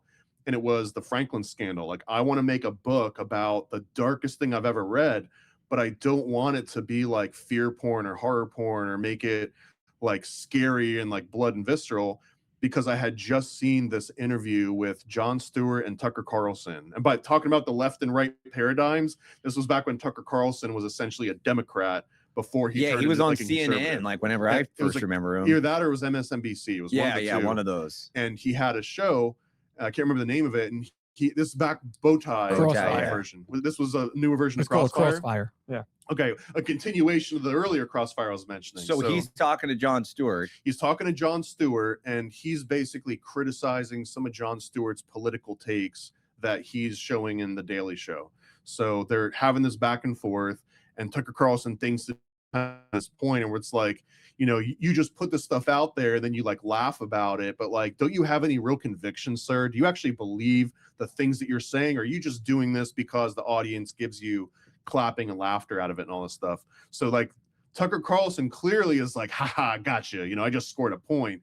But then Jon Stewart looks at him and he's like, dude, the show that comes on after mine is puppets making prank phone calls. Yeah. So it was this thing where it's like, you're trying to hold me to such a high standard, but I'm on Comedy Central. You're the news guy. Yeah. And if I'm sitting here making you look like an idiot with your stupid bow tie, which he basically says is like, you're the idiot with the bow tie on. And it was like this ultimate own. And I realized in that exact moment that, like, I knew that Jon Stewart was being a weasel, right? He's basically saying like, you're not allowed to criticize me because I'm a comedian. So if I make my opinion known, like it was just for a joke. Like, how dare you think that I'm being serious? But you know, he is being serious because he's like a figurehead. Well, no, Top says you kind of have to do that, right? Like the Joker kind of had to bring these truths to the king and get it out there, but do it through comedy. That was the only way people could get it. But Jon Stewart kind of hides behind the shield of like, well, I'm just a comedian, kind of like a jester would, right? Yeah. So anyways, I'm watching this and I realized, well, like, Jon Stewart, in all fairness, does it more than somebody who is dabbling in comedy because he's doing a news show. Right. And it's highly politicized, and he Right. brings political rivals on and kind of like belittles them and stuff. But the premise was that when I saw him break down Tucker Carlson, and Tucker Carlson had no response to this. He's like, God, he got me. Yeah, the show that but comes maybe on Tucker was this. like a raw dude and was like, good point, man. Good point. So I see that, and I was like, this is how I can do it. I can say that the elites are, you know, harvesting adrenochrome from children, whatever, and that if someone wants to criticize me and be like, you sound like a crazy conspiracy theorist, I could be like, yo, it's just a comic book, bro. Like you're now you're arguing against the comic book. Wow, you must be, you know, really deep. So and I realized that it was a way to hide behind, like, have this thing that represents what I believe, but do it in a way that's so hyperbolic that if you try to engage it literally, like, wait a minute, there's not an international cabal with a guy that looks like Anton LaVey that's pulling the strings and aiming harp at the Statue of Liberty to blow it up. Like, of course not, you idiot. But it's based on like actual research and actual facts. So my entire approach was, tell these crazy stories that are very dark, but do it in a way where it's like comic books and Saturday morning cartoons and Disney, right? Wow. But if you look into the actual the names, the dates, the information, now all of a sudden you're like, oh my God, I'm reading a John DeCamp book about kids getting beheaded. Brilliant way to get the attention. So like, who's buying this book and how are you marketing it? Is it like for sale online, or what year is this? Are you selling it on the internet, or is it just like this is 06 at this point when who's buying that in 06?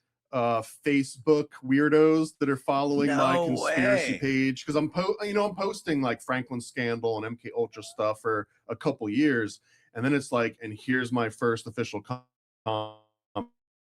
like, it was called Time Samplers, and it basically focused on the Jekyll Island Hunt Club. That's where I decided to start all this, because I read a absolutely crazy book that I think it's like $200 now. It's been out of print. I think it was from Feral House, and it was called The Life and Times at the Carnival, or Life and Death at the Carnival, by a guy named James Shelby Downard.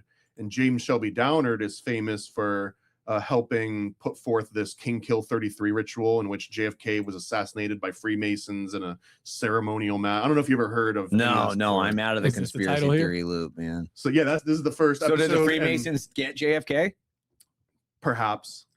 Yeah, I mean, I would say so. If you look at the Warren Commission, a majority of the 7 people on the Warren Commission were high-ranking Masons, maybe not by coincidence. So I come out with Time Samplers, and the premise was that eventually I'm going to work towards MK Ultra monarch mind control slaves that are being abused and tortured, but like, you have to work up to that. So you can't go straight into that these guys, they're 2 musicians, and they find a way to make this psychedelic blend of salvia divinorum and marijuana and opium and mushrooms or whatever. All at once? They find the perfect blend. And once they do this blend, they can essentially not time travel, but they can copy any moment in time and like relive in that copy. Kind of like a holodeck Star Trek sort of situation. Let me just say, man, for your first work, that's like the quality's tremendous on that, man. So props to you, dude. Well, this is where like all of my, I didn't put any money in stocks or 401k. It went directly into this, which is the worst financial investment I've ever made in my life. This is great, dude. Bitcoin was $9 a coin at this time. At one point, I bought 3 Bitcoin for like $27 to send it to an artist because like he needed an extra $30 for something, and you had to pay it online. And I paid him 3 Bitcoin, which was worth $27. If I had just kept those 3 Bitcoin, no, I like this better. I like what you're doing better than Bitcoin. So I come up with time samplers, and it starts with the Jekyll Island Hunt Club because in my mind, this is the American Illuminati. And if you're not familiar with Jekyll Island, I read a giant book on it, dude. Like this size, and I think it was just called The Creature from Jekyll Island. Yeah. So that one gets into the financial aspects of it, not as much as the social aspects. That was Edward G. Griffin. So those guys that created the Federal Reserve and the money printing system, there was another element to it other than just that? Oh, absolutely. Yeah, because these are, it's hard to overstate how influential these guys were.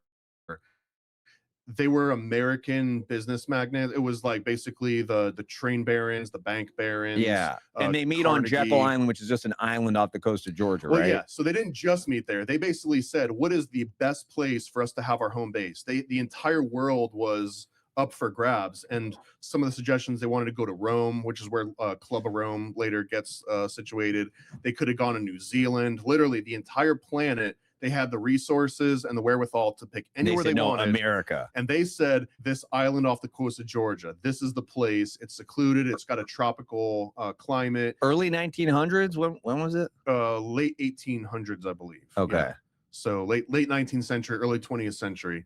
And these guys come together and they form what's the Jekyll Island Hunt Club originally. But really what this was a place where they could go secluded. You could only get there by boat or air. There was no other way to get onto this island. So once you're there, you are guaranteed to have utmost secrecy. And this is where they actually plan the Federal Reserve. They plan all sorts of... What is the other stuff? Because I understand how you can control the society if you have the money machine. Like obviously you control, it doesn't matter who's in like so-called government. Like if you control the money. It's all the business magnates. So one of the other members there, you had Rockefellers there, you had Morgan family there. You also had the Pulitzer family. So now you've got like the Pulitzer Prize. You've got control over the media and of newspapers. So essentially, academia is represented, banking's represented, business, industry, journalism, all of the head guys are in this one little clique. So if they decide to come together and they're like, we're going to get this Federal Reserve and we're going to get everyone on board on the Federal Reserve, those are the people that are there to actually be able to do it. So this is the origin story. When we say like, what else did they do? Well, for example, the first transcontinental telephone call in American or in human history happened at Jekyll Island because Alexander Graham Bell was a guest of honor at Jekyll Island and made that very first phone call. So, and the reason I bring this up is because that James Shelby Downard book, he had a chapter in it. And this guy was a conspiracy theorist in the early 1900s, right? He's writing about going to Jekyll Island, and when he's there, Alexander Graham Bell is running around naked, and there's a guy called Cock Robin who was like a male prostitute that Alexander Graham Bell was raping in the foyer of the Jekyll Island Hunt Club. And I'm sitting here reading this like I wasn't expecting any of this to come out. Same. So then I'm like, okay, clearly this guy's just writing just clickbait nonsense to just get readers or just because he's working through something. So completely unrelated to that, like 2 months later, I'm looking through Alexander Graham Bell's biography and some of his works. Thomas Watson had a biography that he wrote about himself. He was Alexander Graham Bell's right-hand man, right? And he's writing about how they believed in spiritualism, how Alexander Graham Bell thought the telephone, when you talked into it, you were actually talking to spirits, and the spirits were taking your message and traveling across the line and delivering the message to the other recipient. I mean, there is this wild ass thing, dude. I don't fully comprehend like radio waves, but there's something like in the ether, if you will. There's something in the airwaves. Like, clearly. I don't know, dude. That is the whole thing's weird. So I'm reading this biography, right? With Angels in the Airwaves, the name of his band. Who's? What's his name? The dude that used to be Blink-182. Yeah. That's telling us about aliens. Oh, Tom DeLonge? Tom DeLonge. Angels in air or end airwaves. Okay. I mean, this is nothing new. Everything old Satan's is new referred again. to as the prince of the power of the air. So the what I'm getting at is that I come across this book as I'm reading all these biographies of Thomas Edison and Nikola Tesla and Thomas Watson and Alexander Graham Bell. And one of these little blurbs, it was like, oh, and by the way, every time that Alexander Graham Bell like hit some big discovery, like he hit the next milestone, he would strip down naked and do Indian war chant dances. He would like jog around and like chant, and, like slap himself on the face and stuff. And I was just reading, I was like, man, this is kind of weird. Downard book was describing this exact thing, that he would run around naked inside Jekyll Island Hunt Club, like hooting and hollering like a Native American.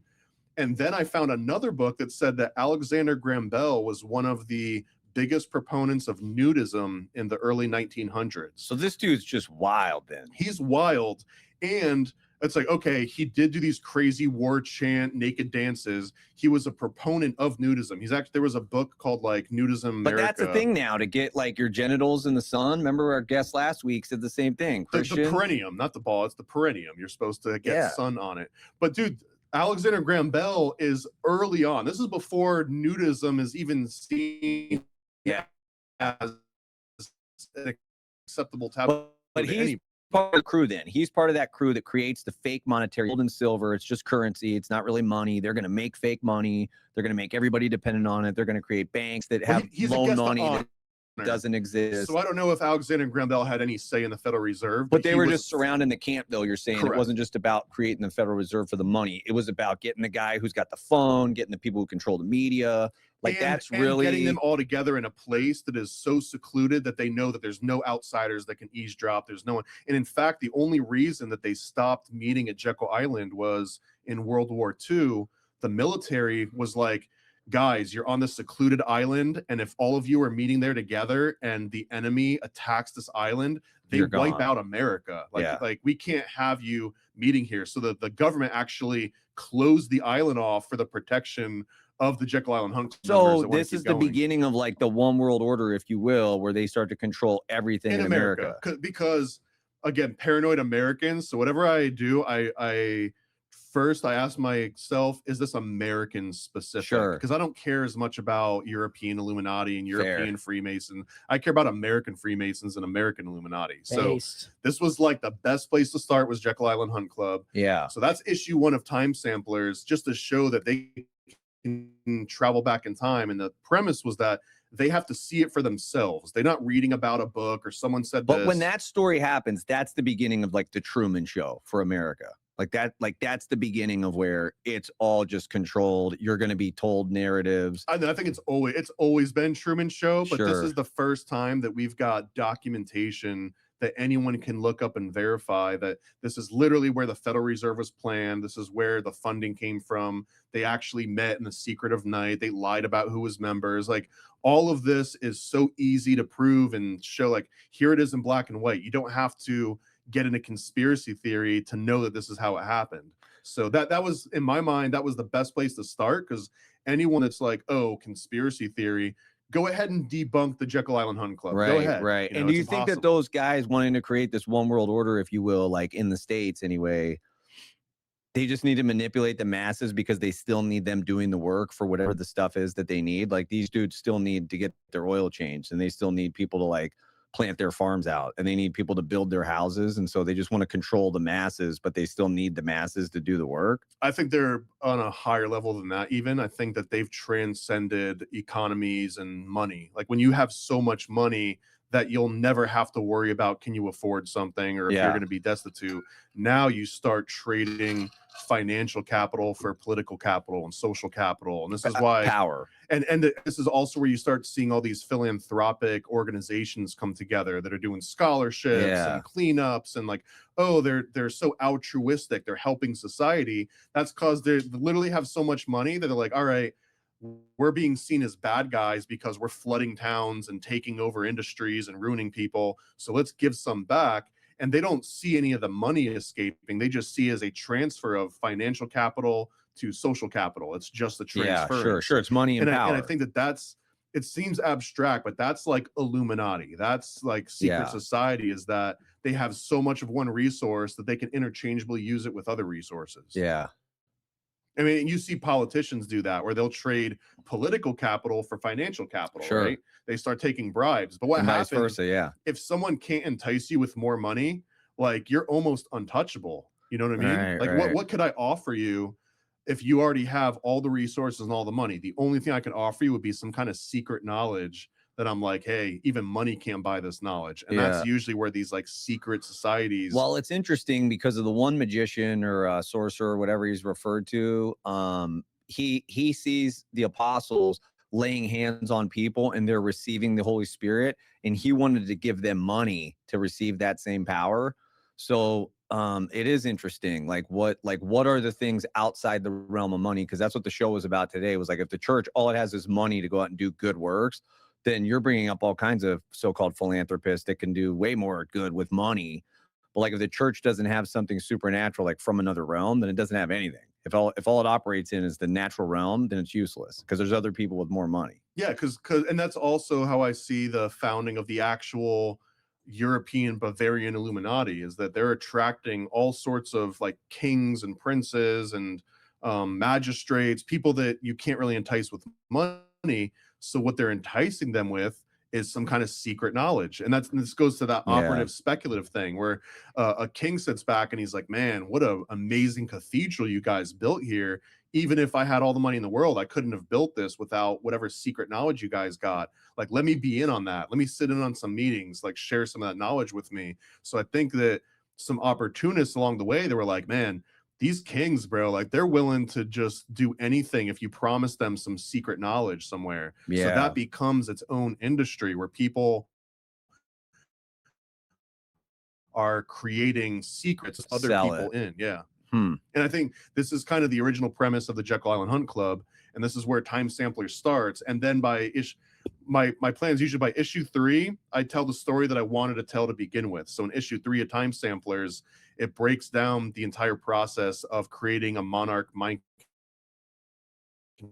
control slave, which started with taking an amniocentesis needle, and they basically poke a baby in uterus to basically be the first traumatic injury that you would cause. Because usually a baby being born, as it enters the cold air and it gets slapped and it has to breathe oxygen for the first time without amniotic fluid, that's the first big traumatic experience of a person's life. Sure. It's going from safe, like, dark, wow, that wet was womb. so comfortable in there. What am I doing out here? And then all of a sudden it's cold, you're getting slapped. But that's like a natural first trauma because everyone gets born and hits that cold air. So you're saying these evil people in the MK Ultra were injecting them in the womb. This is Monarch, specifically within Monarch, which is tangential from MK Ultra because it's not documented. Sorry, I get it mixed up. So the Monarch, get your Monarch and MK Ultra right. Sorry. And Project Montauk, which I'm is not not up the to same as speed on all Monarch this stuff, but I like the time travel thing, bro. So the concept is that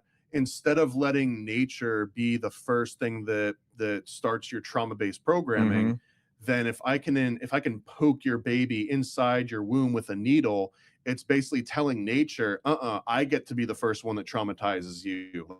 Like, I'm in control of this. This is dark, bro. So it turns into this. Oh, it's dark, but this is in the comic book that has you got to bring this to people to say this is what's happening. And you there's just don't jokes. know it. This comic book has jokes in it. You're laughing, and you turn the page, and all of a sudden there's a baby getting poked in utero with like a needle, and it's describing like these horrific. Then it goes on to the next page, and it talks about something called the Woodpecker Grid, which was described by Fritz Springmeier in a long book with a long title called How to Create an Undetectable Illuminati Mind Control Slave. So in this book, he describes taking children and putting them into these big wire mesh cages that have electricity running through them.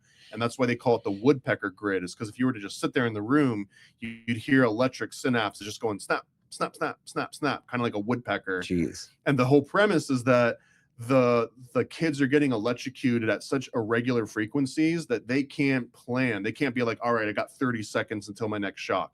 It's totally random. And after someone is being put up through that for like, say, 12 hours, your brain just gives up control. It's like, I can't predict when the next trauma is going to happen. So I'm just living in this state of constant expectation. Right. I'm just going to give up. I'm just going to be at the whims of the outside world. And once they see that happen, that's the first mental breakdown. Then it's like, all right, this kid's ready for the next step in the process. So that's, I mean, so that was where I was like, I need to make a comic book that has jokes in it and it's drawn like a 1990s Saturday morning cartoon, but it's talking about the deepest, darkest, like worst part of any conspiracy I've ever read about. But because everything else that ever mentioned that topic, like you have to like take a shower afterwards. You almost have to like be ready to go against some really dark concepts. But when it's in a comic book, for some reason, it shortcuts that. You don't you don't have to go down that dark angle. Yeah. No, that's wild. Okay, so you get into phase and one. This is at Disney, by the way. I'm putting this out. I'm at Disney, and I'm like getting people at Disney to like. You're drawing the stuff at that time, or you still have the Disney guys drawing? At this point, I've stopped drawing because drawing one page for me is anywhere between 8 to 14 hours. And you were getting these dudes to just knock it out at lunch. Well, the way that they're doing all concept art. The guys that I'm working with. When I actually start making the comic books. I have to hire. Usually, what we'll do is you'll hire a pencil artist, an inker. So you had a full-on comic book business. 100%. Yeah. I mean, it was not making money. It was just but that's rad. But you had a business, like you had an LLC or whatever, and you're like selling on Facebook, and you got your Disney thing, and yeah, it turns into an actual comic. And originally, it was I just wanted to do time samplers, and that was it. People can find that comic book. Time samplers. It's on Amazon. You can go on Amazon and get time samplers. How much is it? On my site I do it for 10 an issue, and then you can get all 5 for 40. So that's a great deal. So it's paranoidamerican.com. Go ahead and get scoop that up. So that was the original plan, and then after I got to the end of it, I realized about 3 or 4 issues in that I had so many conspiracy theories in my head that I was trying to cram it all into this one thing. Yeah. Like, all of a sudden time samplers was going to be about time travel and Federal Reserve and MK Ultra and the Vatican and like every Bigfoot, everything you could ever imagine. And I realized that it's too much for this one the Greys and the Rakes and the Palladians need their own book, dude. And then I start looking for some budget to actually, because I didn't want it to just be a comic. I wanted to do a cartoon. And since I'm working at Disney, I've got connections of people that have got cartoon series. Saturday morning cartoons. So I had a Bible. I had my first issue done. I went to Hollywood and I got to pitch it to William Street, which is Adult Swim. I got to pitch it to Titmouse Animation. Titmouse. And there was one other group that I pitched it to, 6 Point Harness. You flew to Hollywood to pitch the comic book correct type of stuff that you're doing, the crazy stuff. And I got to sit down at a huge table at some Jewish deli, of course. And you said, I want to make this into a cartoon that like normal people watch on TV. And I'm talking to the creator of Rugrats, of Doug, What Real year? Monsters. This is 2005. So I feel like I don't have to ask, but like, how did that meeting go? Informative for me. Right. So again, like none of these people have ever heard about MK Ultra and Project Monarch and all this stuff. And also it wasn't Aaron McGruder, but it was another guy that had worked on the Boondocks, like one of the co-creators of Boondocks. He read over the script. Donick Carey read over the script, who was a writer for The Simpsons. Wait, so are they all just look at you and they're like, you're a lunatic, dude? What are you talking about? A little bit, yeah. The number one feedback that I got across the board from everybody that I was pitching this to, they were like, look, man, cartoons are usually like funny comedy, make you laugh, lighthearted, you know what I mean? And I'm here reading about children being abducted and kidnapped and tortured. Like this isn't what the comic medium in the cartoon world is for. So in my mind, though, I'm thinking about Spawn and the Max, which had cartoons on HBO in like the late 90s. Yeah. And this was not funny, silly, cartoony. Yeah. But I took that to heart because I realized that I was trying to reach like a normie audience. Well, there's never been like that has still not happened, right? There's not like cartoons that cover those topics ever. Even you tried to do an 05 or whatever. Not directly, or if they do, they make fun of it. They don't tell it like it's like a real thing, essentially. Right. So there was like, for example, Adult Swim soon after came out with a show that got canceled called Minoriteam, and Minoriteam was basically headed by this big Illuminati pyramid super villain, and that he was sending out like the DEI, like the Planned Parenthood guy out into the world. And all. So anyways, I go to Hollywood. I'm pitching this to all these different studios, and a couple of them were like, you know what? The way that you were able to get this meeting with us, you obviously know people. So, And how was that? Just Disney connections? Disney connections, and also went to Full Sail. And when I was at Full Sail, I made friends with other animators and sound designers and everything. And So they you had were in the connections, network, dude. I was in the network. I could get 3 meetings in Hollywood in like a weekend to pitch this Was thing. to all any of these your big buddies companies. in those businesses like crazy like you, or no? No, They were no, all absolutely not. everybody's a normie. Not only a normie, but they're probably like, this is right-wing conservative propaganda. Like they're reading it like it's John Birch Society material, right? So it's not being well received right off the bat, but I'm getting valuable feedback as to like, this should make people laugh and it should be funny, maybe not so dark.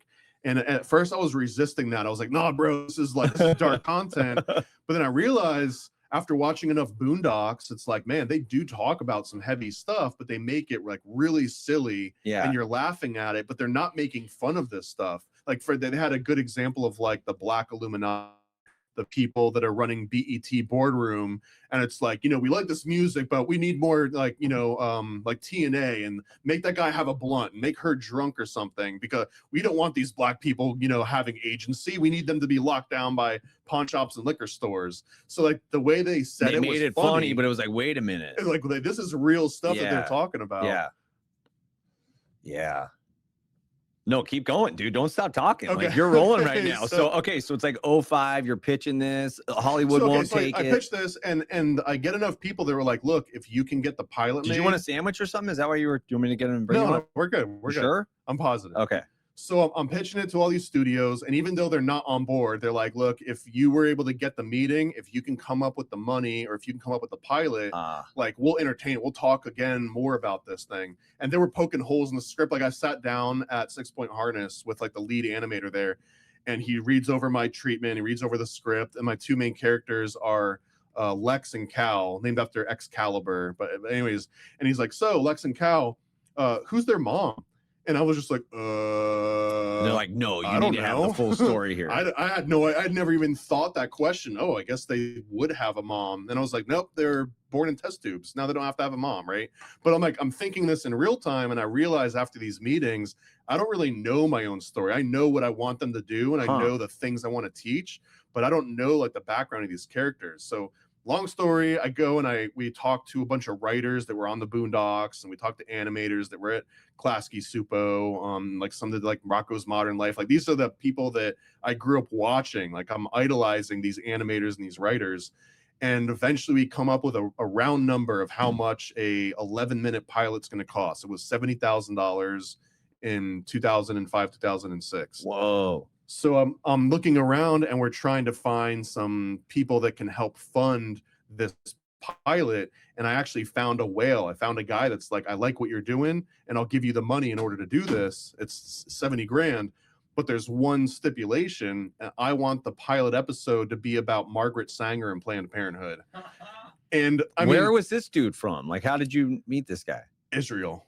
You met him in Israel? No, I didn't meet him in Israel. He was a guy that, I don't know if you're just gassing me up right now or not. You up. No, okay, so you meet a Jewish guy. This is around still. He's Jewish. I think but he lived in Israel. I think he was Christian Zionist that lived in Israel. Yeah, in 05. And what's in 05?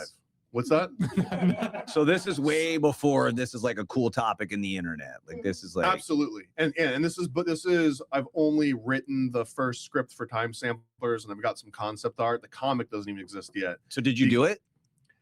No, I didn't do it, just because I'm sitting there and I was like, I wanted the first episode to be about Jekyll Island, and then I wanted to talk about Skull and Bones, and then I want to talk about Project Monarch. And he's like, no, I want this Margaret Sanger. He's like, you can do all that. You can do anything you want with your series, but this very first pilot episode, it needs to be about Planned Parenthood. So why didn't Margaret you take Sanger. him up on it? Because I realized right off the bat that like this guy was trying to take my creative vision, this vehicle, and he wanted to be like, we're driving it this way. Yeah. And I was like, you know what? I'm okay with having them go and talk to Margaret Sanger on some B plot or whatever. Like, I'm not against that, but for that to be like the sole focus of that first issue, I didn't want people to see this come out and be like, oh, this is some right wing. So you're toast, right? anti- Yeah, right from the jump. That would like label you for who you are, and that's it. I mean, I thought about it for quite a while. Would, yeah, I would consider it if I'd say, this well, was the answer to all of the things. But again, I didn't want what I was doing to be shaped by this very first step. Yeah, what do they call like when a child star gets cast for a thing and then that's all they are the rest of their life? Pederasty. Okay, I don't. Is it called that? I don't know that. That's name. in ancient Greece and Rome. That's essentially what that was called. Yeah, I thought it was called like typecasting or something. Yeah, but Thomas ain't no pederast. but it's Yeah. like How dare you? but it's like where a kid gets cast as such and such character and then he can't get any job. Typecast, yeah. Okay. So that, I mean, that was the thinking of that, and I was like, I would love to get 70 grand and make this pilot, but my series isn't about Planned Parenthood and Margaret Sanger, even though like I'm on board with whatever You're like, his maybe thing was. I do this and then it gets my start. I got a guy to fund me and then I can do my other stuff on 2, 3, and 4. But you're like, nah, dude, it's too risky. Like he might just end up trying to control me the whole time. Correct. And that was the vibe that I got. Yeah. So I didn't go that route. And that was the moment that I was like, look, I can't afford 70 grand for an animated series, Yeah. but I can afford $7 grand for a single comic book. And that's basically where it started. And then I just never went back to animation. Because, Oh, got it. You're like, you know what? I can do comic books. It's not going to be exactly what I wanted to do, but I can do it. And I can do it in a slow period. Because if you're doing an animation, you have to coordinate all these teams. You got to get the voiceover artists and the animators and the writers all on the same page. In a comic book, I can have the pencil artist do all the pencils, and then a year later have someone come in and add color, and a year after that have someone come in and do the lettering and the covers. So like I could asynchronously work on the comics in a way that I'd never be able to do with the animation. Yeah. No, that's raw. Okay. So the first one that gets going, you put out the 3. And I realized at that point I'm trying to do too much because, like I mentioned, Still got a Disney job. Well, the time samplers angle was that it was these 2 guys that found this collection of psychedelics that would let them time travel, and then they use that time travel to look into conspiracy theories. And then I realized I wanted to go hard into like the psychedelic aspect, but I was having to use half the book to explain how the psychedelics worked, and then the other half to talk about Jekyll Island, when really I just want to talk about conspiracy theories. So at that point, I splintered off and I made a new comic series called Secret Mystery School. And the entire premise of that was guys take psychedelics and learn the secrets of the universe. And that allowed me to take the Time Samplers comic and just have them focus on conspiracy theories and time travel and not deal with the psychedelic stuff afterwards. And eventually, over time, I've got like 60 different comic titles now. Every one of those comic titles was like, it was originally going to all be part of Time Samplers, but I splintered it off. So you got 60 different comic books out? If you include short comic stories and my coloring books that I do and zines, but yeah, 60 coloring different books, titles. like kids coloring books. Yeah, absolutely. Yeah. I've got one called Paranoid Portraits that has like Jeffrey Epstein and Ghislaine Maxwell. And This is wild. It's got Baphomet. Yeah. This is wild, dude. That's an interesting crowd all named together. Okay, so you got 60 of them out there. It's going good. Everybody can buy all that stuff on your website and on Amazon. Yeah, all of it's on my website, and there's only a few titles that I have on Amazon for now because Amazon's kind of a bitch. So you've been putting out comic books for 20 years. Yeah. And I mean, I started in 2006. It's like a legit business. I love the baseball cards too, by the way, bro. Because that was we're the same era of baseball cards. It's like the Tops and the Don Russ and like all those borders and stuff. I totally recognize. And again, this is the exact. If you look at everything that I do, the entire premise is I want you to connect with your nostalgia. You see this old like Don Russ style card, right? And you're like, who's oh this man, guy? that brought me back. Oh, Timothy McVeigh. That sounds familiar. Let me look up what Timothy McVeigh is. Right. So the thing is like the delivery system is the key to it. Like that you're like, okay, I can't just come out and be Alex Jones. Like I'm going to give everybody like an acceptable delivery system to where like they get this in. They go, yeah, wait a minute. Well, I learned that. early on that what Disney's formula is they'll tweak at some sort of nostalgia heartstrings, right? Yeah. They're going to pull at something that reminds you of when you were 6 or 7 and you're with your grandparents and you felt safe and you didn't have a job or homework or anything to worry about. If I can bring you back to that moment of nostalgia and then be like, look into 9/11.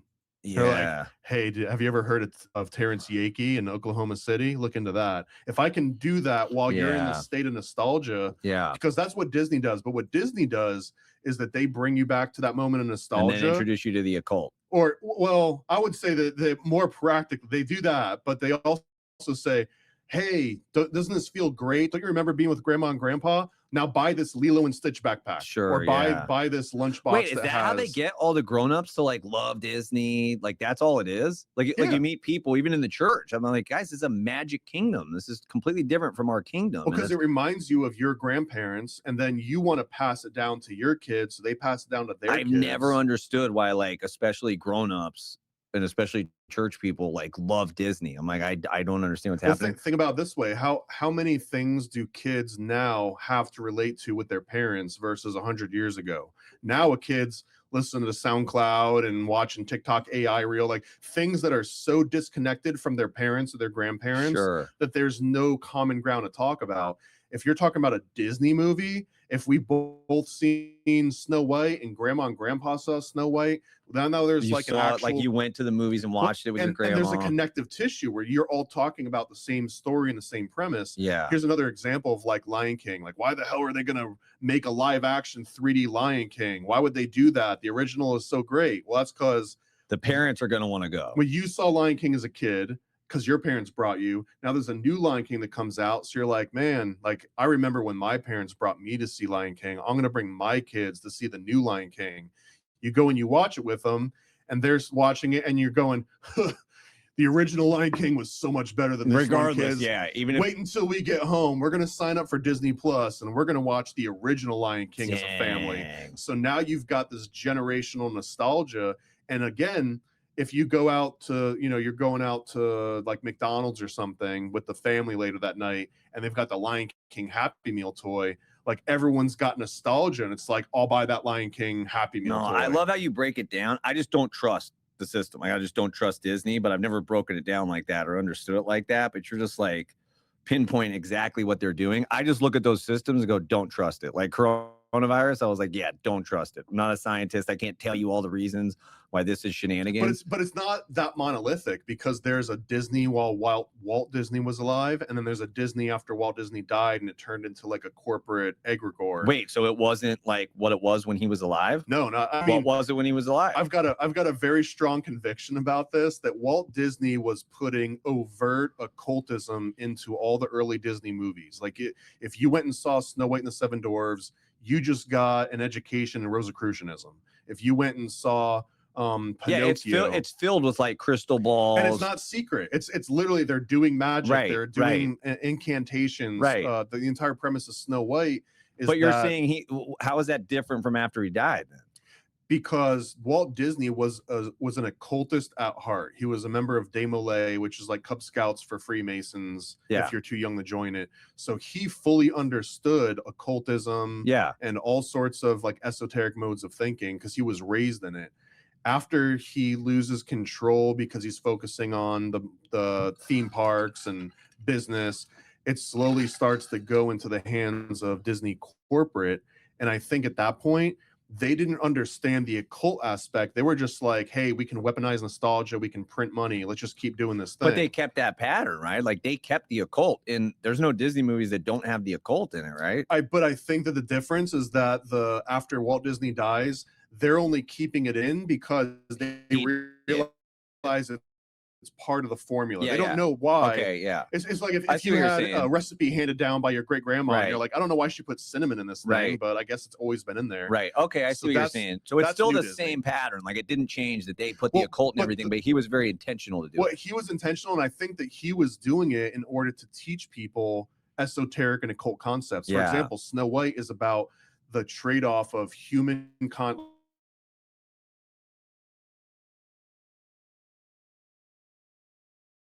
and she's trading it with animals so that she can talk with animals, she can commune with nature, which is language of the birds, green language, kind of paganism. And when she's talking to these earth elementals that are going inside the earth and getting gems and bringing them back up, that represents these like Rosicrucian angles of Christ And so consciousness being it's- traded for wisdom. That's going into people's spirit, whether they realize it or not, or they call it like the subconscious. He's just trying to get this into like the spirit or the subconscious of like all of America. Yeah, he's to like teaching you. accept it without knowing that you're just kind of accepting this now. Correct. And I think that after Walt Disney takes a back seat, that DNA still exists Sure, because he trains up these guys called the 9 Old Men, which were like the old holdouts that used to work with Walt, and then eventually Yeah. they die off. Which is brilliant, because then if anybody ever goes to call Disney out, the people who are just doing it for money and copying his model, they're like, we don't care about the occult. Then they genuinely don't.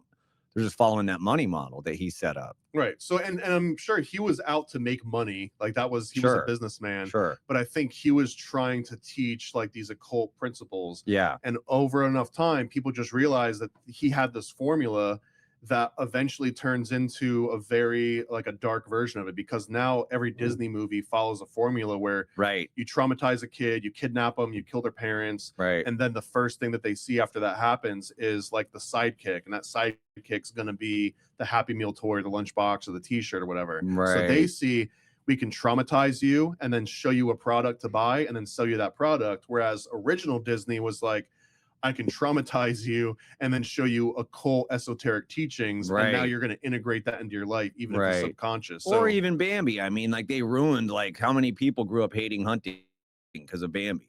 it was called the Bambi Effect, and they actually banned awful. hunting deer until Ah, the deer population got so overpopulated it started encroaching on people's crops, and then they were like, I guess we do need to kill these deer again. yeah, But manage it. that's the best example, because I think that moment was when Disney realized, oh, there's a formula here. If we kill Yeah. a parent, then people have this very strong emotional bond, and we didn't realize how much power we had over the public, and now they realized it, and then they start adding that intentionally in more and more ways. So did he have any connection to the people that were at Jekyll Island? Like how did he no, I don't all think of so. how did he all of a sudden just fall into this power? Walt Disney? Yeah. Because he was the only other force in Hollywood. Like he ran, it was him versus one other group, the names escape me, Fleischman, that did like Betty Boop, and they did Yeah. a few other animations. Well, Disney poached all their artists, all their talent, and now he was the only game in town. And he was also the only one putting out full-length theatrical animations. So Disney became synonymous with the only like actual movie-based animation. So he wasn't the original part of like the original One World Order setup at Jekyll Island, but he just kind of maneuvered mafia Yeah, not at all. style. No. Walt Disney, if anything, was an outsider. Yeah. And this is where some of the anti-Semitic claims about Walt Disney happened. It's because when he tried and break out into Hollywood and into the film industry, it just happens that like all these Jewish guys are running all these studios. I'm going to do my own things, screw what they're doing. So that becomes part of the basis of a lot of the claims of him being anti-Semitic. It was because he absolutely hated that all these Jewish studio owners were the ones pulling the strings, and that they wouldn't let him into the club. So What was he? Italian or Irish or something? I mean, he was Demolay, so I'm not sure. Who knows? Yeah. I'm not sure what like Christian denomination that would fall under. Yeah. Wow. What a weird story. I mean, Gentile. I think that'll probably be the way that you would describe it in that context. What a strange effect on society, dude, that this guy has, man. And what's even crazier than that, if you consider that World War II was largely the result of the Germanic population not having a national identity, right? Yeah. Hitler comes along and he gives them a reason to believe in some sort of centralized Germanic identity. And that's where he gets really popular. But a lot of people discount the fact that what happened first was Grimm fairy tales came along, which was mostly Germanic folklore. And it was the only book that outsold the Bible at one point. More people had the Grimm fairy tales and they had the Bible in their houses. So then Disney in 1930s, he starts taking these Germanic folklore and putting them on the big screen. And now the entire world is fascinated with Germanic folklore, which then helps the German people, which have an identity crisis. They're like, man, the whole world loves our stuff. They love our folklore. And it like builds that Germanic identity even more. So long story What do short, you mean is by that, Germanic folklore, though? I don't want to. so Grimm fairy tales, Is which, that what Disney started doing? Like, is yeah, Snow White that? so Or the Grimm brothers, they were historians and they specialize in Germanic history. Like they wrote nonfiction reference books, and after they write this book on the history of Germany, the next thing they do is they start going around and basically just knocking on old ladies' doors in the middle of the forest and saying, tell me all the stories that you told your grandkids and all the stories that were told to you by your grandparents. And they make a full inventory of every folklore told in Germany, essentially in Bavaria. Wait, is this like Hansel and Gretel and like Yes. Rapunzel? Yeah. And like, well, not every one of the Rapunzel actually has some like Italian roots to it, but yeah, for the most part, all these different stories, Snow White and the Seven Dwarfs, Cinderella. Really? So once they put together this collection of stories, this is the first resurgence of the Germanic identity, but this is only kind of in books and in stories. Once Disney starts animating this, now the entire world is the infatuated planet with has it. come under the spell of it, bro. That's So wild. So I'm not saying that there's a direct correlation between Disney and the rise of Hitler's Nazis, but Disney absolutely. But you're not saying it. He made Germanic folklore popular across the world, which helps elevate like their vision before it turns into the Nazi party. Yeah, some wild stuff came out of Germany. What about Marx? Was that before or after Hitler? I'm not That very. was before Hitler, I believe. But that was some Karl wild Marx stuff that came out of Germany too, right? They say like some wild stuff came out of Germany that really affected the planet. Yeah. This is like actually one of the places that the leader of the Bavarian Illuminati, Adam Weishaupt, went and hid was in the same town that Karl Marx ended up coming up in. Yeah, there's all sorts of interesting correlations on that. That is interesting. Okay, so you're putting that out in like 2005. You're doing the comic book thing. Do you still work at Disney or like what? Yeah, I worked at Disney until 2016. And then you just went full-time comic books and podcasting. I mean, I jumped around.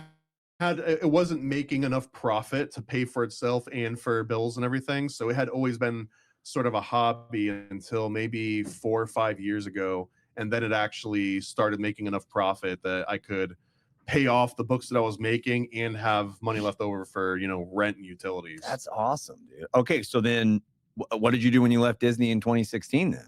I went and I made software for 5-star hotels doing like if you had, and we're talking like baller hotel rooms, if you had like a hot tub that you could like walk in and hit a button and the shades would go down, the lights would come on and music would play. You wrote the software for that? Yeah, that was basically what I did for about 5 or 6 years. Bro, so you're just like a brilliant dude. Is your mom and dad? What did they do?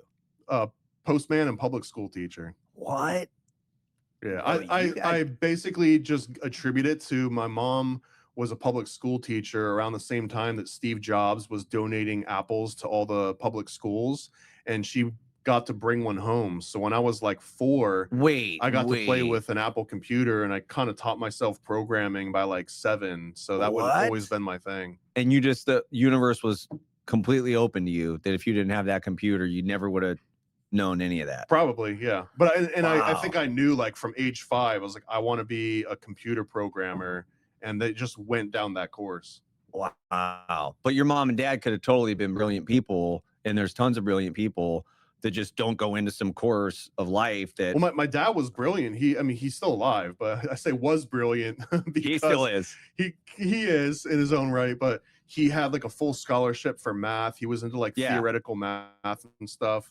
But then the Vietnam draft came out, and there was this idea that if you volunteered, you might get to pick your career field, versus if you got drafted, they would just put you right in the front lines. So he ended up not taking up the scholarship on math and went to Vietnam instead and became like a clerk. And then after he got out of that, he ended up selling stereo equipment and selling music, and then he became a postal worker. Wow, so like, man. So your dad was in Nam though? Yeah, my dad was a clerk in Nam. That's awesome, man. Wow.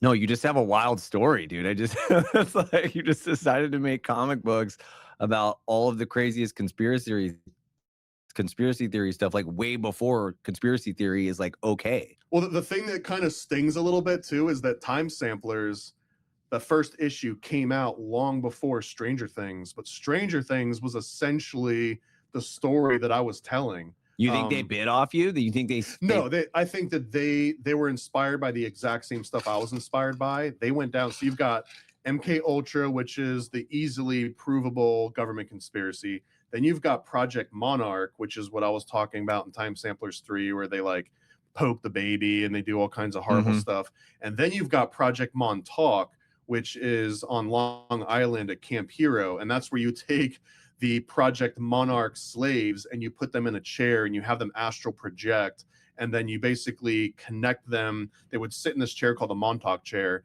and they would electrify it, and whatever your astral projection was, it would add energy to that so that you could like project farther into space, whatever. The idea in Project Montauk was that they did this to someone astral projecting, and it was so powerful that it created a rift in time-space continuum, and demons literally entered our reality through this rift. And that's exactly what Stranger Things is about. 11, it's a portal, if you will, that's 11 open. opens up a portal to the upside down where demons enter the world. That's the context of Stranger Things. That's the context of Stranger Things, is that the and government that's stuff that trains you were the writing child. about a long time ago.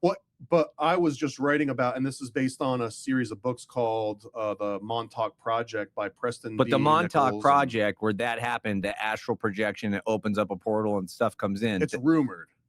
That's an actual thing. It's not like a fiction book. I mean, it's rumored to be a real thing, although there's no documentation that proves unequivocally that they were actually doing this. The Montauk exists, Camp Hero exists. The fact that it's in this abandoned radio tower that they abandoned during World War II, all that exists, but there's no actual paperwork that says, and we put children in this chair and they astral projected and it opened up a rift and demons came in. What's your take then? What's your take? My take is that the government has enough resources and money and power and basically legal immunity. If they want to just throw stuff at the wall and see what sticks, they can. So it totally could have happened like that. I think that, like, the way I think it is, if you were going up for a conspiracy charge in like a court of law, this might be an oversimplified example, but let's say the cops pull you over and they find a crowbar and lockpicks and gloves and like a backpack and like a black ski mask. They don't have to catch you in the act of actually being a burglar. They can say, you've got all the tools to do a burglary. You're clearly on your way to do a crime. We're going to arrest you for conspiracy of a crime, even though you haven't actually done it. That's the way that I kind of see the world. So when you're like, did the government really do Project Montauk? Well, they got the ski mask, they got the crowbar, they got the gloves, they've got all of the things that they would need. You think that definitely did happen then? I think that if the court of law can arrest you saying that we think that you were about to rob someone's house, why can't we apply that same logic to the government and be like, you've got all the tools. Yeah, all the evidence is there, man. Looks like you definitely did this. Or you had the capability to do it and you can't prove that you didn't intend to do it. So therefore you did. So I mean, I'm just using the same legal precedent that is already being used against other people. No, we just read that in 2 Kings about Elisha. When they go to his camp to go to kill him, I suppose, or take him, it's because he was in a way astral projecting into the other king's chamber. I don't know that the Bible would describe it that way, but it certainly says that he knew the secrets that he was saying in his bedchamber. But there's another spot where he says, yeah, my spirit went with you. When his servant goes with Naaman, and Naaman says, here, I'll give you all this money, man, since you're doing this for me. And Elisha says, no, I can't be bought. I'm a man of God. We don't take money. Like, I can't be bought. And then the servant's like, yo, I'll take some of that gold and silver. So he chases him down and says, hey, my master changed his mind. Give me the gold and silver and the clothes. And then when the servant comes back, Gehazi is his name, buries everything. Elisha says, bro, what is this a time to like take the money and stuff? Like, what just happened? He goes, what? He says, yeah, didn't you know my spirit went with you?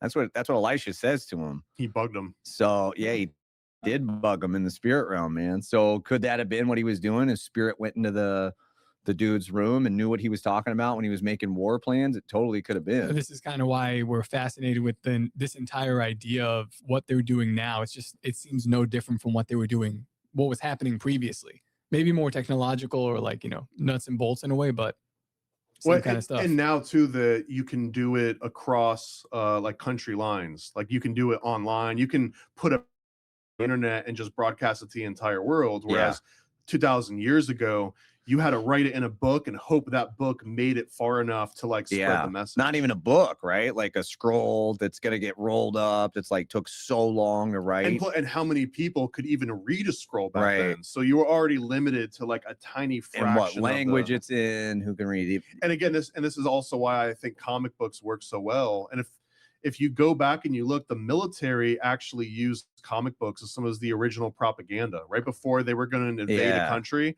they'd fly over and they would drop little comic books and pamphlets on the people that lived there. Yeah. And it didn't have words. It was just pictures of like Americans coming in, being greeted as heroes and saving the day, giving them money, giving them food. Creepy, dude. So you would read it and you're like, I don't have to know how to read. I can be illiterate and I can see, oh, good guy, Americans bad guy. are going to come here and do good. So comic books are great for spreading propaganda because it cuts through all Is that what you're really up to? Absolutely. Yeah. But I feel like I'm trying to use it for propaganda. Yeah. Wow, that's a lot. Okay, we got to wrap it up because boomers are coming in next. We got the olds coming in at a hard 2 o'clock.